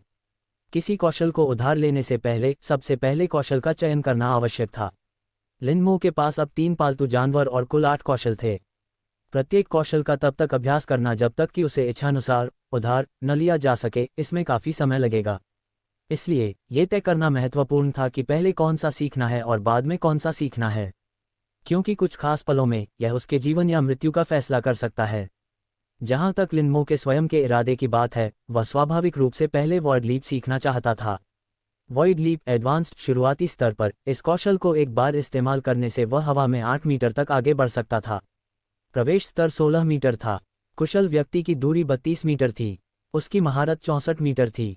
उसके लिए यह एक मिनी टेलीपोर्टेशन के बराबर था। खतरे के समय यह निश्चित रूप से ईश्वर तुल्य जीवन रक्षक कौशल था। तथापि अंतरिक्ष तत्व कौशल सीखना बहुत कठिन था। उन्होंने अनुमान लगाया कि 1 साल या आधे साल के बिना उनके लिए सफलतापूर्वक ऋण लेना मुश्किल होगा, और अगर वह इसे अपनी इच्छानुसार इस्तेमाल करना चाहता और जब चाहे उधार लेना चाहता तो इसमें और भी अधिक समय लगेगा। इसलिए काफ़ी विचार विमर्श के बाद उन्होंने फिलहाल वॉइड लीप न सीखने का फैसला किया। फिर शेष 7 कौशलों में से टर्टल शेल और विंडराइड पालतू जानवरों के विशिष्ट कौशल थे, उन्हें सीखना उसके लिए बहुत उपयोगी नहीं होगा। इस प्रकार उनके पास कौशल चुनने के लिए केवल 5 विकल्प रह गए: water mist, steel thread, water blade, space splitting claw और विंड ब्लेड। कुछ देर सोचने के बाद उसने अंततः स्टील थर को चुना। वाटर मिस्ट का उपयोग आक्रमण और बचाव दोनों के लिए किया जा सकता था, लेकिन महत्वपूर्ण क्षणों में इसकी भूमिका सीमित थी। सबसे महत्वपूर्ण बात यह थी कि जल धुंध से ढका क्षेत्र बहुत बड़ा था और जियाओ बाई द्वारा इसे छोड़ना ही पर्याप्त था, उसे कुछ अनावश्यक करने की आवश्यकता नहीं थी। वाटर ब्लेड, विंड ब्लेड और स्पेस स्प्लिटिंग क्लॉ सभी आक्रामक कौशल थे। चूंकि शियाओ बाई ने जल तलवार में महारत हासिल कर ली थी, इसलिए अब उसके पास आक्रमण शक्ति की कमी नहीं थी। भले ही वह उन्हें सीख लेता, उनका ज़्यादा उपयोग नहीं होता। इसलिए स्टील थर सबसे अच्छा विकल्प था। हालांकि उसकी शारीरिक क्षमताएं विकट जानवर की तुलना में काफ़ी बढ़ गई थीं, फिर भी वह बेहद नाजुक था। इसलिए इस समय उसे अपनी रक्षा को सबसे अधिक प्राथमिकता देने की आवश्यकता थी। और छिपकर चलना आत्मरक्षा का एक उत्कृष्ट कौशल था।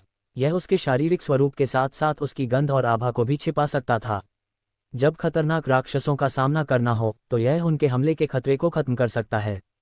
और जब किसी बीस्ट मास्टर का सामना हो, जरा सोचिए, वह विरोधी के बीस्ट मास्टर पर तब हमला कर सकता है जब विरोधी को पता ही न हो कि वह कहाँ है। क्या ये शानदार नहीं होगा? इसलिए लिन मो ने तुरंत स्टील थर उधार लेने के तरीके का अध्ययन करना शुरू कर दिया। लेकिन 2 घंटे से अधिक समय तक छानबीन करने के बाद भी उन्हें कोई सुराग नहीं मिला। इस मामले में लिन मो को कोई जल्दी नहीं थी। बीस्टमास्टर एसोसिएशन के रिकॉर्ड में किसी कौशल को उधार लेने का सबसे तेज रिकॉर्ड आधा साल का था। वह कुछ ही दिनों से प्राइमरी बीस्टमास्टर था, उसके पास अभी बहुत समय था। वह कुछ खाने के लिए रुका और उसने जुवानवू को भी कुछ पशु आहार खिलाया, जो लगन से अपना रास्ता बना रहा था। जैसे ही लिन मो अपना शोध जारी रखने वाला था, जुवानवू अचानक रुक गया और थम गया। उसी समय उनके आध्यात्मिक संबंध के माध्यम से जुवानवू से तनाव की एक मजबूत भावना उत्पन्न हुई। इससे लिन मो की नसें तुरंत तन गईं। जुवानवू की प्रतिक्रिया एक शक्तिशाली शत्रु का सामना करने का संकेत थी। सुबह की यात्रा के बाद वे अब 4थे दर्जे के खूंखार जानवरों के गतिविधि क्षेत्र में प्रवेश कर चुके थे। दूसरे शब्दों में कहें तो अगर उनका सामना किसी दुश्मन से होता तो वह निश्चित रूप से 4थे दर्जे का एक खूंखार जानवर होता। 4थे दर्जे के एक खूंखार जानवर को केवल अर्ध मास्टर स्तर का जानवर मास्टर ही संभाल सकता था। अगर अब उनका सामना किसी एक से हो जाए तो उनकी मृत्यु लगभग निश्चित है। मैं इतना बदनसीब नहीं हो सकता है ना? लिन मो ने घबराकर अपनी मुट्ठियां भींच लीं। किसी क्रूर जानवर की ताकत जितनी अधिक होती है, उसका क्षेत्र उतना ही बड़ा होता है। और जुवानवू द्वारा लिया गया मार्ग हमेशा विभिन्न क्रूर राक्षसों के क्षेत्रों की सीमा पर ही होता था। इसका मतलब यह था कि इलाका जितना बड़ा होगा, किसी खूंखार जानवर से सामना होने की संभावना उतनी ही कम होगी। लेकिन जुवानवू की प्रतिक्रिया ने अब निस्संदेह उसे बता दिया कि वे एक कम संभावना वाली घटना का सामना कर चुके हैं। उन्होंने जल्दबाजी में आंतरिक स्थान नहीं छोड़ा। लिन मो ने जुवानवू की दृष्टि से आसपास के वातावरण का अवलोकन किया। फिर बहुत जल्दी ही उसे जुवानवू के तनाव का स्रोत मिल गया। लगभग 7 या 8 मीटर लंबा एक विशालकाय मैंटिस, एक उन्नत श्रेणी का चौथा मैंटिस। क्रूर जानवर, छायाहीन मैंटिस। इसे शैडोलेस कहने के 2 कारण थे। एक और, शैडोलेस मैंटिस की गति बेहद तेज थी। दूसरी ओर जब ये स्थिर होता था तो ये गिरगिट की तरह अपने परिवेश में पूरी तरह से घुल मिल जाता था, जिससे इसका पता लगाना बेहद मुश्किल हो जाता था।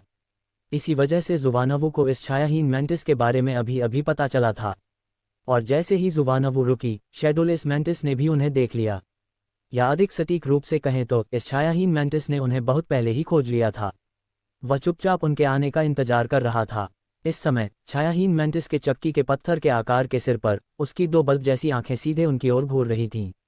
जिस क्षण उसकी नज़र उस निगाह से मिली, लिनमो के माथे पर तुरंत ठंडा पसीना आ गया और उसके कपड़े पूरी तरह भीग गए, क्योंकि उस निगाह में उसे एक भयावह जानलेवा इरादा महसूस हुआ।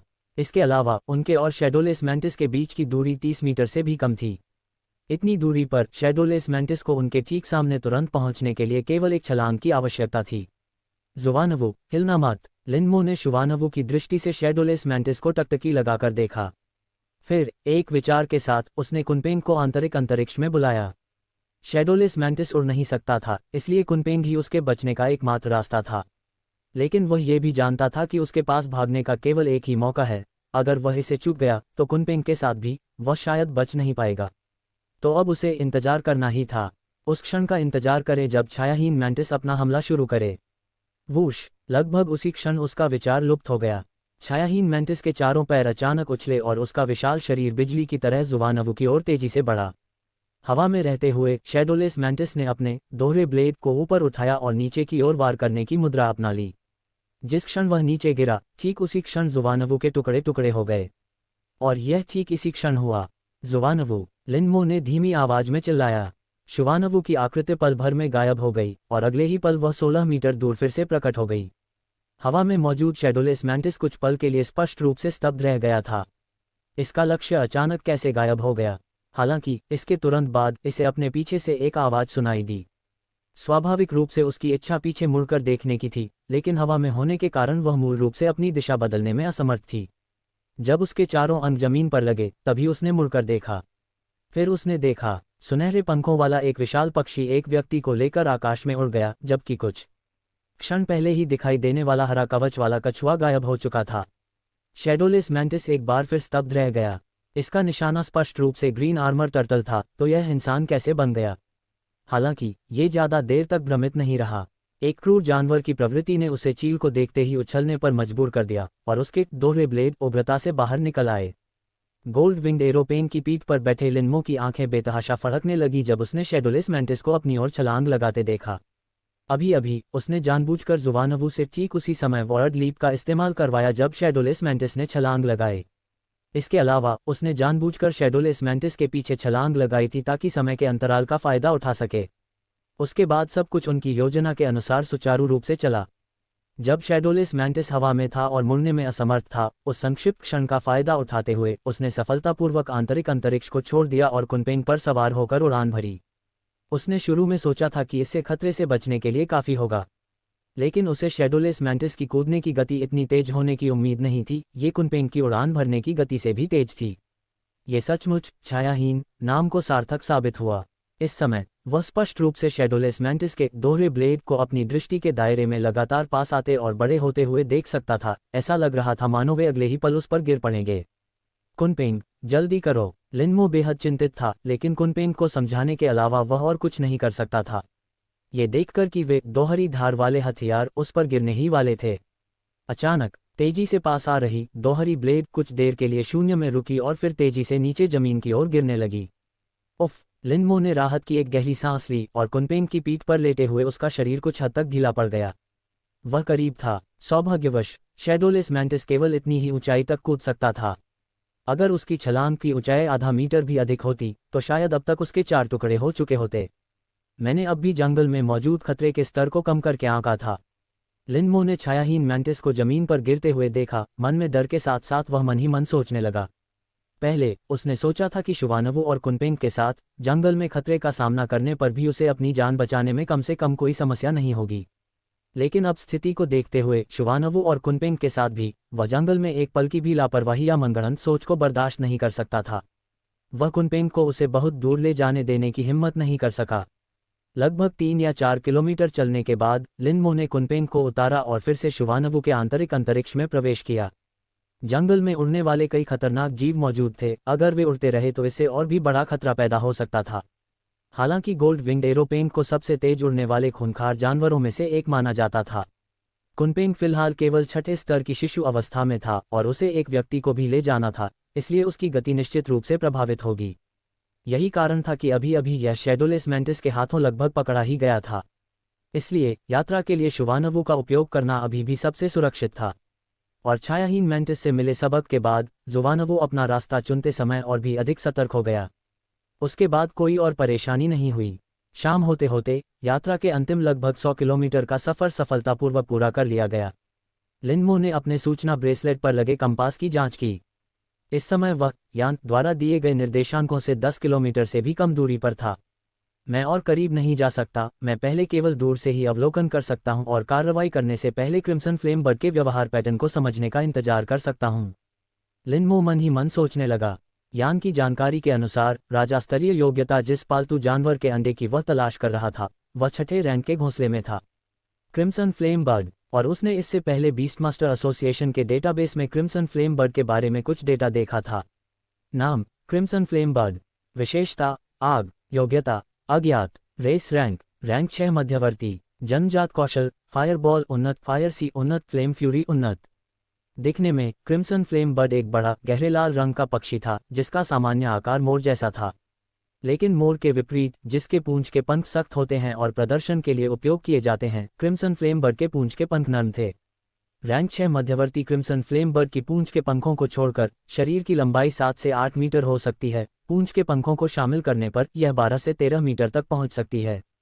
वहीं इसके पंखों का फैलाव 16 से 17 मीटर तक पहुंच सकता था। उड़ते समय यह एक विशाल लाल बादल की तरह दिखता था जो सूरज को ढक लेता था, जो काफी चौंकाने वाला था। ऐसे क्रूर जानवर का सामना करने के लिए 10 किलोमीटर की दूरी ही सीमा थी। इससे ज्यादा करीब आने पर क्रिम्सन फ्लेम बर्ड के सतर्क हो जाने की पूरी संभावना थी। हालांकि अब अंधेरा हो चुका था और उसके पास देखने का कोई तरीका नहीं था, इसलिए वह केवल जुवानवु को पहले छिपने के लिए एक गुप्त स्थान खोजने के लिए कह सकता था। अलग अलग खूंखार जानवरों के शिकार खोजने के अलग अलग तरीके होते हैं। कुछ गंध पर निर्भर करते हैं, कुछ पदचिह्नों पर और कुछ अपनी आंखों पर। क्रिम्सन फ्लेम बर्ड जैसे उड़ने वाले पालतू जानवर आमतौर पर अपनी आंखों के माध्यम से शिकार की तलाश करते हैं। क्योंकि सभी प्रकार के हिंसक जीवों में पक्षी रूपी जीवों की दृष्टि स्वाभाविक रूप से सबसे अच्छी होती है। चूंकि वे अगले कुछ दिनों तक यहीं छिपे रहेंगे, इसलिए अगर वे क्रिम्सन फ्लेम बर्ड द्वारा खोजे जाने से बचना चाहते थे तो छिपने का काम विशेष रूप से महत्वपूर्ण हो गया था। अगर पालतू जानवर का अंडा मिलने से पहले ही क्रिम्सन फ्लेम बर्ड ने उन्हें खोज लिया होता तो शायद वे भाग भी नहीं पाते। ऐसे समय में भारी शरीर की कमियां स्पष्ट हो जाती हैं। जब जुवानवु शिशु अवस्था के 5वें या 6ठे स्तर पर था तो वह किसी भी झाड़ी में छिपकर बड़ी चतुराई से अपना पता छिपा सकता था। लेकिन अब इसका कवच 5 मीटर से अधिक व्यास और 3 मीटर से अधिक ऊंचा था। इसके स्वरूप को छिपाना वास्तव में आसान नहीं था। पास के जंगल में एक बहुत बड़े पेड़ का खोखला हिस्सा ढूंढने में शुवानवु को लगभग 1 घंटा लग गया। ये खोखला ढांचा पूरी तरह से एक प्राचीन वृक्ष की टेढ़ी मेढ़ी और आपस में गुंथी हुई जड़ों से बना था और आसपास का क्षेत्र खरपतवारों से भरा हुआ था। जुवानवु का कवच भी हरा था, इसलिए उसके अंदर छिपने पर जब तक कोई आगे आकर उन खरपतवारों को नहीं हटाता तब तक किसी को इसका पता भी नहीं चलता। तभी जाकर लिनमो ने आखिरकार चैन की नींद लेने की हिम्मत की। रात बिना किसी घटना के गुजरी। अगली सुबह तड़के आसपास के सुरक्षित होने की पुष्टि करने के बाद लिनमो ने एक विचार के साथ शुवानवु के आंतरिक स्थान को छोड़ दिया और फिर जल्दी से पास के एक बड़े पेड़ पर चढ़ गया। अपनी मौजूदा शारीरिक क्षमता के साथ पेड़ पर चढ़ना बेहद आसान था। कुछ ही कदमों में वह पेड़ के तने के सबसे ऊंचे बिंदु पर पहुंच गया था। इस स्थान पर खड़े होकर उसने जहां तक हो सके देखा और उसे दूर स्थित कई बड़े पेड़ों के बीच एक विशाल गहरे रंग का पक्षी का घोंसला धुंधला सा दिखाई दिया। ये क्रिम्सन फ्लेम बर्ड का घोंसला होना चाहिए। लिनमो की आंखें थोड़ी सिकुड़ गईं। वह देखना चाहता था कि क्या लाल ज्वाला पक्षी घोंसले में है, लेकिन वह इतनी दूर था कि उसे स्पष्ट रूप से देखना संभव नहीं था। इसलिए एक विचार के साथ उसने कुनपेंग को बुलाया। कुनपेंग की दृष्टि उससे कहीं बेहतर थी। बहुत जल्द ही उन्हें कुनपेंग से सूचना मिली क्रिम्सन फ्लेम बर्ड घोंसले में थी। लिनमो ने सिर हिलाया और कुनपेंग को शाखाओं और पत्तियों के बीच छिपकर अवलोकन जारी रखने का संकेत दिया, जबकि वह धीरे धीरे जमीन की ओर खिसक गया। क्रिम्सन फ्लेम बर्ड के व्यवहार पैटर्न का अवलोकन करने में कम से कम कुछ दिन लगेंगे और यह कार्य कुनपेंग पर छोड़ा जा सकता है। उन्होंने इस समय का उपयोग कौशल उधार लेने के विषय का ठीक से अध्ययन करने के लिए करने की योजना बनाई। लेकिन जैसे ही वह पेड़ से फिसलकर जमीन पर गिरा, सरसराहट, सरसराहट। उसके ठीक पीछे से अचानक पत्तों के आपस में टकराने की आवाज़ सुनाई दी। वह आवाज़ सुनकर लिनमो ने बिना किसी झिझक के शुवानवू के आंतरिक स्थान में प्रवेश किया। फिर शुवानवू के नजरिए से उसने उस दिशा में देखा। इसके तुरंत बाद लगभग 7 या 8 मीटर लंबा और 3 मीटर से अधिक ऊंचा एक विशालकाय काला जानवर, जो शेर जैसा दिखता था, धीरे धीरे वहां से बाहर निकला। लेकिन इस समय लिनमो की नज़र सबसे ज्यादा उस विशालकाय जानवर पर नहीं पड़ी, बल्कि वह व्यक्ति जो उस विशालकाय जानवर की पीठ पर बैठा है। वह लगभग 40 वर्ष का एक अधेड़ उम्र का व्यक्ति था, जो देखने में कुछ हद तक सभ्य प्रतीत होता था। वह काले जानवर की पीठ पर पालथी मारकर बैठा था। उसका चेहरा शांत और संयमित था, मानो ये खतरनाक जंगल उसका घर हो, जिसमें तनाव का कोई संकेत नहीं था। उसकी छाती पर लगा हुआ बीस्ट मास्टर बैज, जो देखने में क्रिस्टल का बना हुआ प्रतीत होता था, विशेष रूप से ध्यान आकर्षित कर रहा था। एक मास्टर स्तरीय बीस्ट मास्टर। आंतरिक अंतरिक्ष के अंदर पहुंचते ही लिनमो का चेहरा तुरंत सदमे से भर गया। अलग अलग रैंक के बीस्ट मास्टर्स के बैज अलग अलग सामग्रियों से बने होते हैं। ये क्रिस्टल जैसी सामग्री वास्तव में एक मास्टर स्तरीय बीस्ट मास्टर का प्रतीक थी। हालांकि लिनमो का सदमा अभी शांत भी नहीं हुआ था। उस काले विशालकाय जीव के पीछे एक रंगीन विशालकाय मकड़ी, जो 7 या 8 मीटर लंबी और 3 मीटर से अधिक ऊंची थी, ठीक उसके पीछे पीछे चल रही थी। उस मकड़ी की पीठ पर एक महिला बैठी थी, जो लगभग 30 वर्ष की लग रही थी। उसने एक तंग मिलिट्री सूट पहना हुआ था और उसका शरीर बेहद आकर्षक था। महिला की सुडौल छाती पर क्रिस्टल से बना एक बैज भी था। एक और मास्टर स्तरीय बीस्ट मास्टर। लिनमो के दिल में भावनाओं की लहरें उमड़ पड़ीं। ऐसा नहीं था कि उसने पहले कभी मास्टर स्तर के बीस्ट मास्टर्स को नहीं देखा था। किंगयुआन अकादमी के विभिन्न विभागों के डीन मूल रूप से सभी मास्टर स्तरीय बीस्ट मास्टर थे, लेकिन जंगल में उसका सामना कभी भी मास्टर स्तर के बीस्ट मास्टर से नहीं हुआ था, और उनमें से 2 एक साथ। सबसे महत्वपूर्ण बात यह थी कि यह क्रिम्सन फ्लेम बर्ड का इलाका था। क्या वे यहाँ राजा स्तरीय योग्यता के लिए भी आए हो सकते हैं? पालतू जानवर का अंडा। लिनमो सोचने से खुद को रोक नहीं पाए। इस समय 2 मास्टर स्तरीय बीस्ट मास्टर्स का एक साथ यहाँ प्रकट होना उसे अत्यधिक सोचने के अलावा कोई विकल्प नहीं छोड़ पाया। और ठीक उसी समय यह विचार उनके मन में आया। जंगल में उस आकर्षक काया वाली महिला के पीछे एक और पालतू जानवर बाहर निकला। इस बार पालतू जानवर की लंबाई केवल लगभग 4 मीटर थी। संभवतः वह अभी परिपक्व अवस्था में प्रवेश कर चुका था। लेकिन जैसे ही उसने उस पालतू जानवर को देखा, लिनमो अपने चेहरे पर हैरानी का भाव दिखाने से खुद को रोक नहीं पाया। नाम थंडर बीस्ट। विशेषता गरज। योग्यता प्लेटिनम मध्यवर्ती। जाति रैंक 7वें क्रम का उन्नत। जन्मजात कौशल thunder strike super lightning barrier advanced thunder punishment advanced. विकास क्रम प्रारंभिक परिपक्व अवस्था प्रथम क्रम निम्न श्रेणी। थंडर बीस्ट दुर्लभ थंडर विशेषता वाले पालतू जानवरों में से एक है। इसका शरीर तेंदुए जैसा, सिर हिरन जैसा था और इसके 2 सींग थे जो लगातार बिजली की रोशनी से घिरे रहते थे, जिससे ये बेहद राजसी दिखता था। न केवल एक दुर्लभ पालतू जानवर, बल्कि 7वें क्रम का उन्नत प्लेटिनम योग्यता वाला दुर्लभ पालतू जानवर। लिनमो ने मन ही मन अपनी जीभ चटकाए। उसकी निगाहें अनजाने में ही थंडर बीस्ट की पीठ पर बैठे युवक की ओर मुड़ गईं। वह लगभग 18 या 19 साल का था, काफी आकर्षक था, और जब वह चारों ओर देख रहा था तो उसके चेहरे पर घमंड की हल्की सी झलक दिखाई दे रही थी। उन्हें समझ आ गया कि वह युवक घमंडी क्यों था। इस तरह के थंडर बीस्ट को सिर्फ पैसे से नहीं खरीदा जा सकता था। इस युवक के परिवार की पृष्ठभूमि और सामर्थ्य अविश्वसनीय रही होगी, इसीलिए इस युवक के पास गर्व करने के लिए पर्याप्त धन था। युवक के पीछे 2 और विशालकाय जानवर एक के बाद एक बाहर निकले। एक विशालकाय भालू, जिसकी ऊंचाई 10 मीटर से भी अधिक है और जो हल्के भूरे रंग के कवच से ढका हुआ है। एक स्पिरिट कैट, जो लगभग 5 या 6 मीटर लंबी होती है, दिखने में कुछ हद तक बिल्ली जैसी होती है, लेकिन उसके पंख होते हैं। उस विशालकाय भालू के कंधे पर एक तगड़ा अधेड़ उम्र का आदमी बैठा था, जो स्वयं भी मास्टर स्तर का बीस्ट मास्टर था। स्पिरिट कैट की पीठ पर सफेद वस्त्र पहने एक दुबला पतला आदमी बैठा था। सफेद वस्त्र पहने इस व्यक्ति की छाती पर प्लेटिनम से बना एक बैज था, जो एक अर्ध मास्टर का प्रतीक था। Beast master. हालांकि यह मास्टर स्तर का नहीं था, स्पिरिट कैट एक उपचार प्रकार का पालतू जानवर था।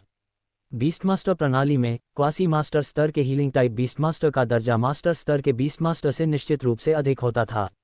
युद्ध विभाग बीस्ट मास्टर। 3 मास्टर स्तरीय बीस्ट मास्टर और एक क्वासी मास्टर स्तरीय बीस्ट मास्टर, सभी एक युवक की सुरक्षा कर रहे हैं। इस समय लिनमो पूरी तरह से आश्वस्त थी। ये टीम यहाँ राजा स्तरीय योग्यता के लिए आई थी। पालतू जानवर का अंडा। इसमें कोई आश्चर्य की बात नहीं है कि यह युवक हाल ही में प्राइमरी बीस्ट मास्टर बना था, इसलिए वह यहाँ अपना दूसरा पालतू जानवर खोजने आया था। जहाँ तक इस बात का सवाल है कि इस युवक को कैसे पता चला कि उसमें राजा बनने की योग्यता है, उसे पक्का पता नहीं था कि यहाँ पालतू जानवर का अंडा है या नहीं। लेकिन चूंकि वह इनाम के जरिए सुराग ढूंढ सकता था, इसलिए स्वाभाविक रूप से दूसरे लोग भी ऐसा कर सकते थे। हालांकि मौजूदा स्थिति उनके लिए थोड़ी परेशानी भरी थी। आखिरकार उनकी ताकत को देखते हुए इस समूह के खिलाफ जीतने की संभावना काफी कम थी। ठीक है, चलिए यहीं रुकते हैं और आगे की कार्ययोजना पर चर्चा करते हैं। इसी समय काले रंग के विशालकाय जानवर पर बैठे हुए सुसंस्कृत अधेड़ उम्र के व्यक्ति ने अचानक बोलना शुरू किया। 5 सदस्यीय टीम लिनमो से 50 मीटर से भी कम दूरी पर रुक गई। फिर चारों उन्नत पशु स्वामी स्वाभाविक रूप से केंद्र में खड़े उस सुंदर युवक को घेर लिया। श्रीमु, क्या योजना पहले से ही तय नहीं हो चुकी है? उस आकर्षक युवक ने उस सभ्य अधेड़ उम्र के व्यक्ति की ओर देखा और कहा, तुम लोग क्रिम्सन फ्लेम बर्ड को बहला फुसलाकर दूर ले जाओ और फिर मैं इस मौके का फायदा उठाकर उसका अंडा हासिल कर लूंगा। वू जियुवान ने कहा, योजना तो यही है, लेकिन हमें कई विवरणों की पुष्टि करनी है। ये सब की सुरक्षा के लिए है, इसलिए कृपया समझिए, युवा स्वामी किन। किन युवान ने सिर हिलाया। ठीक है। वू जियुवान ने अपना सिर उस आकर्षक महिला की ओर घुमाया। वेंजू, इस लड़ाई में तुम्हारा प्रदर्शन बेहद महत्वपूर्ण है। जब तक आप क्रिम्सन फ्लेम बर्ड को जहर दे सकते हैं, हमारी लड़ाई बहुत आसान हो जाएगी, अन्यथा मुझे डर है कि हम सभी यहीं मारे जा सकते हैं। लुओ वेंजू ने गंभीरता से सिर हिलाया। मैं समझ गया। मास्टर स्तर के बीस्ट मास्टर केवल 5वें क्रम के क्रूर जानवरों का ही सामना कर सकते हैं। छठे दर्जे के एक क्रूर राक्षस का सामना करते हुए भले ही उनमें से कई एक साथ मिलकर काम करें, दबाव फिर भी बहुत अधिक होगा। उन्होंने छठे क्रम के मध्यवर्ती को चुनौती देने का साहस इसलिए किया। क्रिम्सन फ्लेम बर्ड का नाम इसलिए रखा गया था क्योंकि उसका पालतू जानवर एक 5 रंगों वाली मकड़ी थी। विश्व के प्रसिद्ध गुणों में से एक के रूप में पालतू जानवरों के लिए 5 रंगों वाली मकड़ी के जहर का गंभीर लकवाग्रस्त प्रभाव होता है। जब तक वे क्रिम्सन फ्लेम बर्ड को जहर दे सकते हैं, उनकी जीत लगभग निश्चित है। वू जियुवान ने भालू के कंधे पर बैठे हटे कट्टे आदमी की ओर मुड़कर कहा, मेंगजी, तुम ही आगे बढ़कर हमला करोगे, लेकिन सावधान रहना। जैसे ही लाल ज्वाला पक्षी विष से प्रभावित हो, तुरंत पीछे हट जाना। उससे आमने सामने की लड़ाई मत करना। लियू मेंग हंस पड़ी। चिंता मत करो, मैं बेवकूफ़ नहीं हूँ। एक बार जब क्रिम्सन फ्लेम बर्ड को जहर दे दिया जाता है तो उन्हें आसानी से जीतने के लिए केवल समय बिताने की आवश्यकता होती है। केवल एक मूर्ख ही आमने सामने की लड़ाई लड़ेगा। वू जियुवान ने सफ़ेद कपड़े पहने आदमी की ओर देखा। मेंगजू, हम कब तक टिक पाएंगे, यह आप पर निर्भर करता है। अगर वे क्रिम्सन फ्लेम बर्ड को जहर दे भी दें, तो भी जहर को असर करने में समय लगता है। दूसरे शब्दों में कहें तो उन्हें कुछ समय के लिए क्रिम्सन फ्लेम बर्ड से निपटना होगा। इस दौरान पालतू जानवरों को लगने वाली कोई भी चोट निश्चित रूप से उनकी युद्ध क्षमता को प्रभावित करेगी। इसलिए मेंगजू का ठीक होना इस बात के लिए अत्यंत महत्वपूर्ण है कि वे कब तक टिक पाएंगे। मेंगजू ने सिर हिलाया। ठीक है। अंततः युवा स्वामी किन। वू जियुवान का चेहरा गंभीर था। जब तक हम क्रिम्सन फ्लेम बर्ड को और दूर नहीं ले जाते, तब तक आप कोई कार्रवाई न करें। अन्यथा यदि क्रिम्सन फ्लेम बर्ड पलटकर आप पर हमला करता है, तो हम में से कोई भी उसे रोक नहीं पाएगा। किन युवान ने सिर हिलाया। मैं समझ गया। चूंकि यह उसकी अपनी सुरक्षा का मामला था, इसलिए उसने लापरवाही करने की हिम्मत नहीं की। वू जियुवान ने कहा, तो फिर अभी समय रहते ही चलो चलते हैं। इतना कहते ही उसने अपने नीचे मौजूद काले विशालकाय जानवर को सीधे लाल ज्वाला पक्षी के घोंसले की ओर धकेल दिया। ये देखकर बाकी लोग भी जल्दी से उनके पीछे पीछे चल दिए। अपने आंतरिक स्थान के भीतर लिनमो ने कुनपेंग के दृष्टिकोण से उन लोगों को देखा। जब वे 1 किलोमीटर से अधिक दूर चले गए, तभी उसने अपने आंतरिक स्थान को छोड़ा और कुनपेंग की ओर पूरी गति से बढ़ते हुए उस विशाल पेड़ पर चढ़ गया जहां वे गए थे और उस दिशा में देखने लगा। उसकी दृष्टि रेखा के भीतर वे विशालकाय जीव क्रिम्सन फ्लेम बर्ड के घोंसले की ओर बढ़ रहे थे। वे तेज नहीं थे, लेकिन उन्होंने अपनी गतिविधियों को छिपाने का कोई प्रयास नहीं किया। ऐसा प्रतीत होता था कि उन्हें क्रिम्सन फ्लेम बर्ड द्वारा पकड़े जाने का कोई डर नहीं था। वे शायद जानबूझकर ऐसा कर रहे हैं ताकि क्रिम्सन फ्लेम बर्ड को लुभा सकें। लिनमो ने मन ही मन कुछ बुदबुदाया। अगर क्रिम्सन फ्लेम बर्ड खुद ही अपना घोंसला छोड़ दे, तो उन्हें उसे लुभाने की परेशानी नहीं उठानी पड़ेगी, जिससे काफ़ी झंझट से बचा जा सकेगा। हालांकि यह विचार लिनमो के मन में बस एक क्षणिक रूप से ही आया। अब उसे वास्तव में इस बारे में सोचना चाहिए था कि वह उस क्रिम्सन फ्लेम बर्ड के अंडे के लिए प्रतिस्पर्धा कैसे करेगा। उसने यांत से पालतू जानवर के अंडे के बारे में जानकारी खरीदने के लिए पूरे 10 मिलियन खर्च किए थे। एक कठिन यात्रा और कई बार बाल बचने के बाद वह आखिरकार यहाँ पहुँच गया था। वह सचमुच इस तरह हार मानने को तैयार नहीं था, लेकिन उसके सामने की वास्तविकता ये थी कि अगर किन युआन की टीम उसे कुचलना चाहती थी, तो यह एक चींटी को कुचलने से ज़्यादा मुश्किल नहीं होगा। इसलिए अगर वह इस पालतू जानवर के अंडे के लिए लड़ना चाहता था, तो उसे सावधानीपूर्वक योजना बनानी होगी। अन्यथा वह सचमुच सब कुछ खो सकता है और अंत में यहीं दफन हो सकता है। काश मैं छुपकर चलना सीख पाता। लिनमो सोचने से खुद को रोक नहीं पाए। अगर वह छुपने की कला सीख लेता तो वह और शियाओ बाई इसका इस्तेमाल करके आगे बढ़ सकते थे, जबकि बाकी लोग क्रिम्सन फ्लेम बर्ड को दूर ले जाते। वे निश्चित रूप से किसी को पता चले बिना पालतू जानवर का अंडा ले जा सकते थे। दुर्भाग्यवश इसके बारे में न जानना ही था। अब इसके बारे में सोचने का कोई फायदा नहीं था। लिनमो केवल असहाय होकर अपना सिर हिला सका। कुनपेंग और शुवानवु को अपने पशु वशीकरण क्षेत्र में वापस बुला लिया और फिर शियाओ बाई पर सवार होकर उन लोगों का दूर से पीछा करने लगा। उसने अभी तक इसके लिए प्रतिस्पर्धा करने का कोई तरीका नहीं सोचा था, लेकिन उनके करीब रहना निश्चित रूप से सही कदम था। अन्यथा यदि कोई अवसर उत्पन्न होता और वह उसे भुनाने के लिए मौजूद नहीं होता तो उसे इसका गहरा अफसोस होता। इसके अलावा आगे उन लोगों के शोर मचाने के कारण उसे खतरे में पड़ने की चिंता नहीं थी। जिस तरह से साथ लिनमो पालतू जानवर के अंडे को हासिल करने के तरीकों पर विचार करती रही। सीधे शब्दों में कहें तो मू जियुआन की योजना बाघ को पहाड़ से दूर ले जाने की थी और फिर किन युआन को तब हमला करने देना था जब घोंसला निहत्था हो। इसलिए अगर वह पालतू जानवर के अंडे के लिए लड़ना चाहता था तो उसे वास्तव में केवल किन युआन का सामना करने की आवश्यकता थी। देखने में तो उसकी ताकत लगभग किन युआन के बराबर ही थी, क्योंकि उनके पालतू जानवरों की वृद्धि का स्तर मूल रूप से बराबर था। दोनों ही परिपक्वता के प्रारंभिक चरण में थे, जो कि प्रथम श्रेणी का निम्न स्तर है। लेकिन छिपी हुई ताकत के बारे में कुछ कहना मुश्किल था। स्वाभाविक रूप से उसके अपने फायदे थे।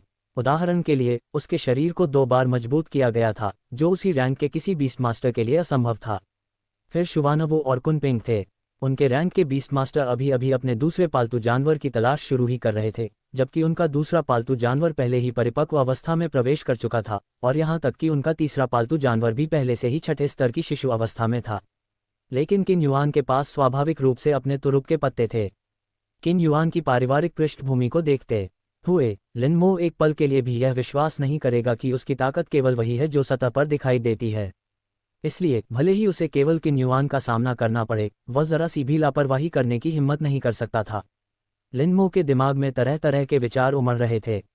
आगे चल रहे लोग क्रिम्सन फ्लेम बर्ड के घोंसले से लगभग 5 किलोमीटर दूर थे। ठीक तभी चीख क्रिम्सन फ्लेम बर्ड के घोंसले की दिशा से अचानक एक तेज तीखी पक्षी की चीख सुनाई दी, जिसमें चेतावनी का भारी स्वर था। मू जियुआन और अन्य लोग एक सुर में रुके, उनके भाव तनावपूर्ण थे।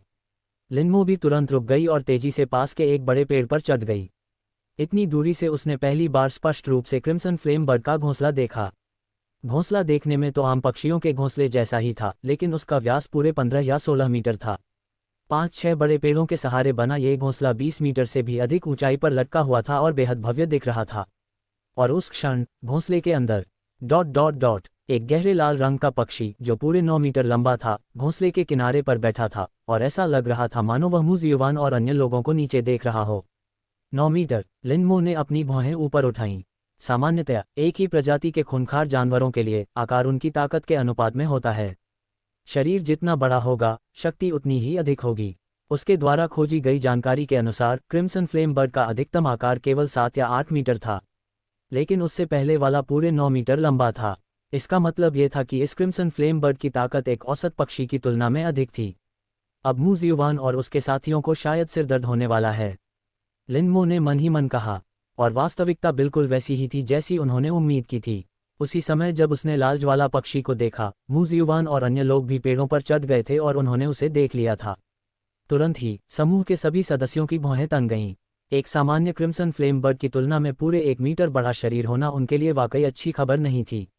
वेंजू, तुम्हारा काम और भी कठिन हो गया है। मू जियुआन ने उस आकर्षक महिला की ओर देखा। लुओ वेंजू ने थोड़े गंभीर भाव से सिर हिलाया। क्रिम्सन फ्लेम बर्ड एक उड़ने वाला पालतू जानवर था, इसे जहरीला बनाना पहले से ही आसान नहीं था। अब उसे जहर की खुराक बढ़ानी पड़ी, जो उसके लिए एक बड़ी चुनौती थी। और आप सभी को भी अपना ध्यान बढ़ाने की जरूरत है।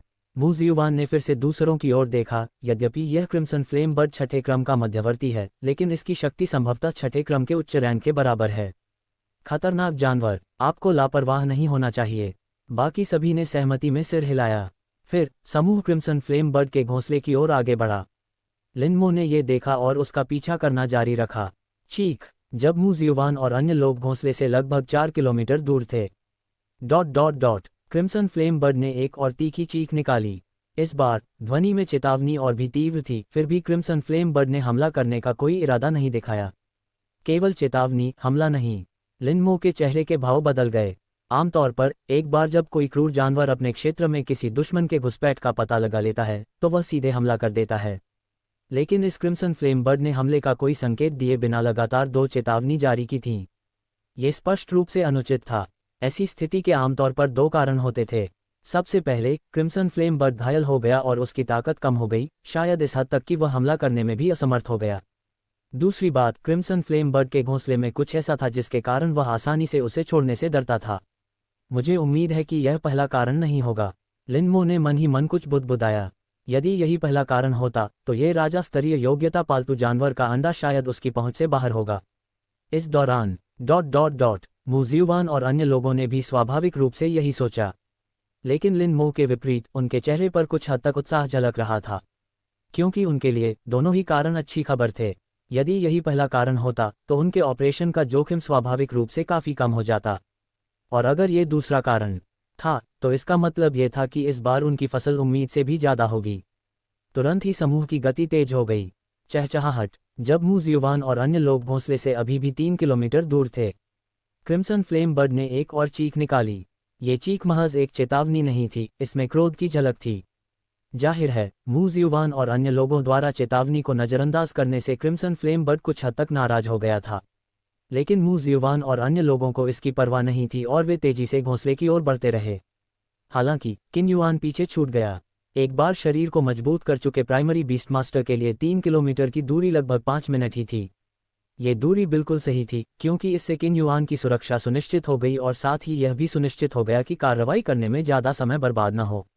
ये देखकर लिनमो चुपचाप किन युआन को पीछे छोड़ते हुए तेजी से क्रिम्सन फ्लेम बर्ड के घोंसले की दूसरी दिशा की ओर चल पड़ा।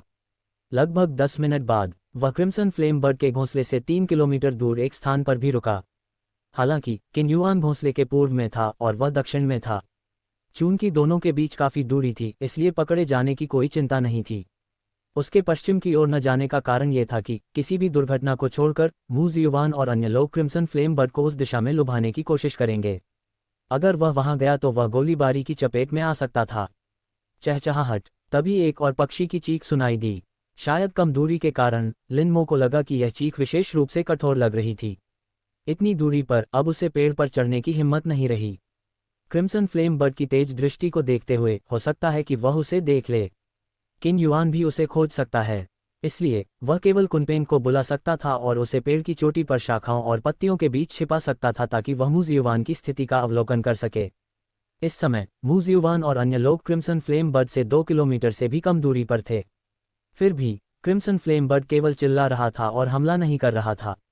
इससे लिनमो का दिल थोड़ा बैठ गया। इस स्थिति को देखते हुए क्रिम्सन फ्लेम बर्ड के घायल होने की संभावना अधिक प्रतीत होती है। अगर ऐसा है तो मुझे डर है कि मुझे हार माननी पड़ेगी। लिनमो को अपने दिल में बेबसी का एहसास हुआ। अगर क्रिम्सन फ्लेम बर्ड घायल हो जाता तो मू जियुआन और बाकी लोग उसे लुभाए बिना ही जीत सकते थे और फिर उसके पास जीतने का कोई मौका नहीं बचता। आखिरकार उसकी ताकत को देखते हुए कई मास्टर स्तरीय बीस्ट मास्टर्स के हाथों से कुछ छीनने की कोशिश करना सरासर भ्रम और कोरी कल्पना थी। ये सोचकर लिनमो थोड़ा निराश महसूस करने लगी। उसने इस पालतू जानवर के अंडे के लिए इतनी मेहनत और कष्ट उठाए थे, लेकिन अब ऐसा लग रहा था कि सब कुछ व्यर्थ ही था। चहचहाहट। तभी एक और पक्षी की चीख सुनाई दी। तेज और तीखी आवाज से लिनमो के कान के पर्दे दुखने लगे। लेकिन उसी क्षण कुनपेंग के नजरिए से उसने स्पष्ट रूप से देखा कि लाल ज्वाला पक्षी, जो अपने घोंसले में दुबका हुआ था, हिलने लगा। इसके 17 या 18 मीटर लंबे पंख खुल गए और हिंसक रूप से फड़फड़ाने लगे। जैसे ही आसपास के पेड़ बुरी तरह कांपने लगे, उसका विशाल शरीर एक तीर की तरह तेजी से निकला और मू जियुआन और अन्य लोगों की ओर दौड़ पड़ा। इसके पीछे इसके मुलायम पूंछ के पंख, जो 6 या 7 मीटर लंबे थे, शून्य क्षेत्र में कई अलग अलग लाल धारियां छोड़ते हुए दिखाई देते थे, जो देखने में बेहद आश्चर्यजनक लगते थे। बहुत सुंदर। लिनमो की आंखों में प्रशंसा की एक झलक दिखाई दी। इससे पहले उसने जो जानकारी देखी थी वह सब तस्वीरें थीं। उसे उम्मीद नहीं थी कि असली क्रिम्सन फ्लेम बर्ड इतनी खूबसूरत होगी। हालांकि यह विचार केवल एक क्षण के लिए ही बना रहा, क्योंकि उसे अचानक एक समस्या का एहसास हुआ। क्रिम्सन फ्लेम बर्ड ने वास्तव में हमले की पहल की थी। इसके अलावा इसकी उड़ने की गति को देखते हुए ऐसा बिल्कुल भी नहीं लग रहा था कि इसे कोई चोट लगी हो, जिस कारण से यह पहले अपना घोंसला छोड़ने को तैयार नहीं था। वह अब स्वतः स्पष्ट हो गया था। इसके घोंसले में कुछ ऐसा था जो इसे आसानी से बाहर निकलने से रोक रहा था। इसलिए इसने अपना हमला अभी शुरू किया है, क्योंकि 2 किलोमीटर से भी कम दूरी पर घोंसले में चाहे कोई भी दुर्घटना हो जाए, ये समय में तेजी से वापस आ सकता है। बात बस इतनी सी थी कि इस स्थिति में पालतू जानवर का अंडा प्राप्त करना और भी मुश्किल हो जाएगा। एक ही समय पर मूजियुवान और अन्य लोगों को भी यह बात समझ आ गई थी। इसलिए जैसे ही उन्होंने लाल ज्वाला पक्षी को अपनी ओर उड़ते हुए देखा, मूजियुवान और अन्य लोगों को एहसास हुआ कि स्थिति गंभीर है। वे क्रिम्सन फ्लेम बर्ड को बहला फुसलाकर दूर ले जाना चाहते थे। दूसरी ओर क्रिम्सन फ्लेम बर्ड उन्हें अपने करीब लाना चाहता था, और मौजूदा हालात को देखते हुए ऐसा लग रहा था कि वे ही इस जाल में फंस गए हैं। हालांकि इस समय मूजियुवान और अन्य लोग ज़्यादा सोचने का जोखिम नहीं उठा सकते थे। मेंगजी, अग्रिम पंक्ति पर डटे रहो। वेंजू, पार्श्व क्षेत्र में अवसर तलाशो। मेंगजू, पीछे हटो और कुछ दूरी बना लो। मूजियुवान ने झटपट कई तरह की व्यवस्थाएं की, फिर छलांग लगाई और अपने बगल में मौजूद एक बड़े पेड़ के तने पर उतर गई। इसी समय लुओ वेंजू, लियू मेंग और मेंगजू ने भी अपनी अपनी सुरक्षित स्थिति हासिल कर ली। चारों लोग अलग अलग दिशाओं में एक निश्चित दूरी बनाए रखते हुए तैनात थे, ताकि यह सुनिश्चित हो सके कि उन पर एक साथ हमला न हो, और उनके पालतू जानवर पहले ही अपनी युद्ध संरचना ग्रहण कर चुके थे। लियू मेंग का 10 मीटर ऊंचा ग्रे आर्मर बियर सबसे आगे खड़ा था। ग्रे आर्मर बियर पृथ्वी तत्व वाला जीव है, क्रूर जानवर। इसका पूरा शरीर मिट्टी जैसे भूरे रंग के कवच से ढका हुआ था, जिससे इसे अत्यंत मजबूत रक्षात्मक क्षमताएं प्राप्त थीं। इस समय उसके शरीर को ढंकने वाले मिट्टी जैसे भूरे कवच से एक धुंधली चमक निकल रही थी। उसकी सुरक्षा प्रणाली पूरी तरह से सक्रिय हो गई थी और एक ऐसी आभा उत्पन्न कर रही थी जिससे यह आभा उत्पन्न हो रही थी कि एक व्यक्ति 10,000 लोगों को रोक सकता है।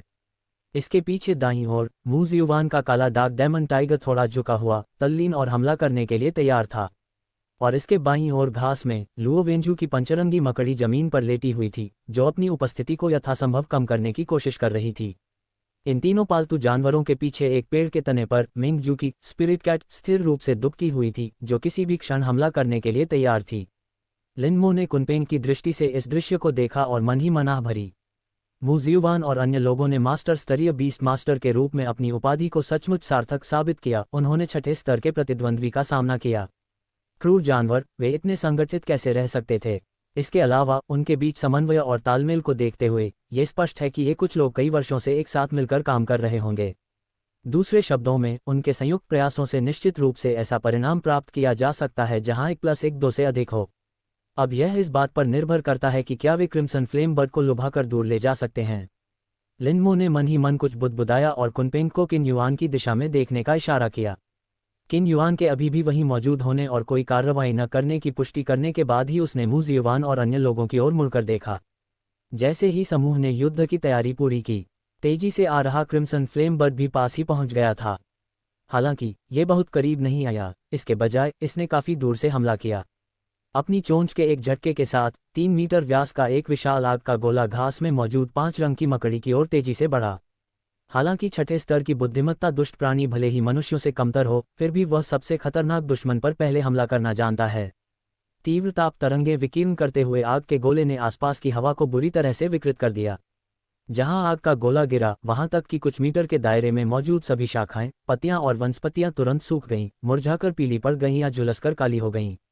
कुछ तो उच्च तापमान के कारण सीधे ही प्रज्वलित हो गए, जिससे दहन के स्पष्ट निशान दिखाई दिए। लिनमो ये दृश्य देख रहा था और उसकी पलकें तेजी से फड़क रही थीं। क्या ये छठे स्तर की ताकत है? क्रूर जानवर, ये वाकई बहुत डरावना है। फिर उसने अपनी नज़र मूजियुवान और अन्य लोगों की ओर घुमाई। क्या वे इतने भयानक हमले का सामना कर पाएंगे? तो एक था बीस्ट टेमिंग ईरा, कहानी का 171 से 180 तक की एपिसोड। अगर कहानी पसंद आए तो सब्सक्राइब, लाइक और कमेंट करें, और भी इसी तरह के कहानी सुनने के लिए हमारे साथ जुड़े रहे।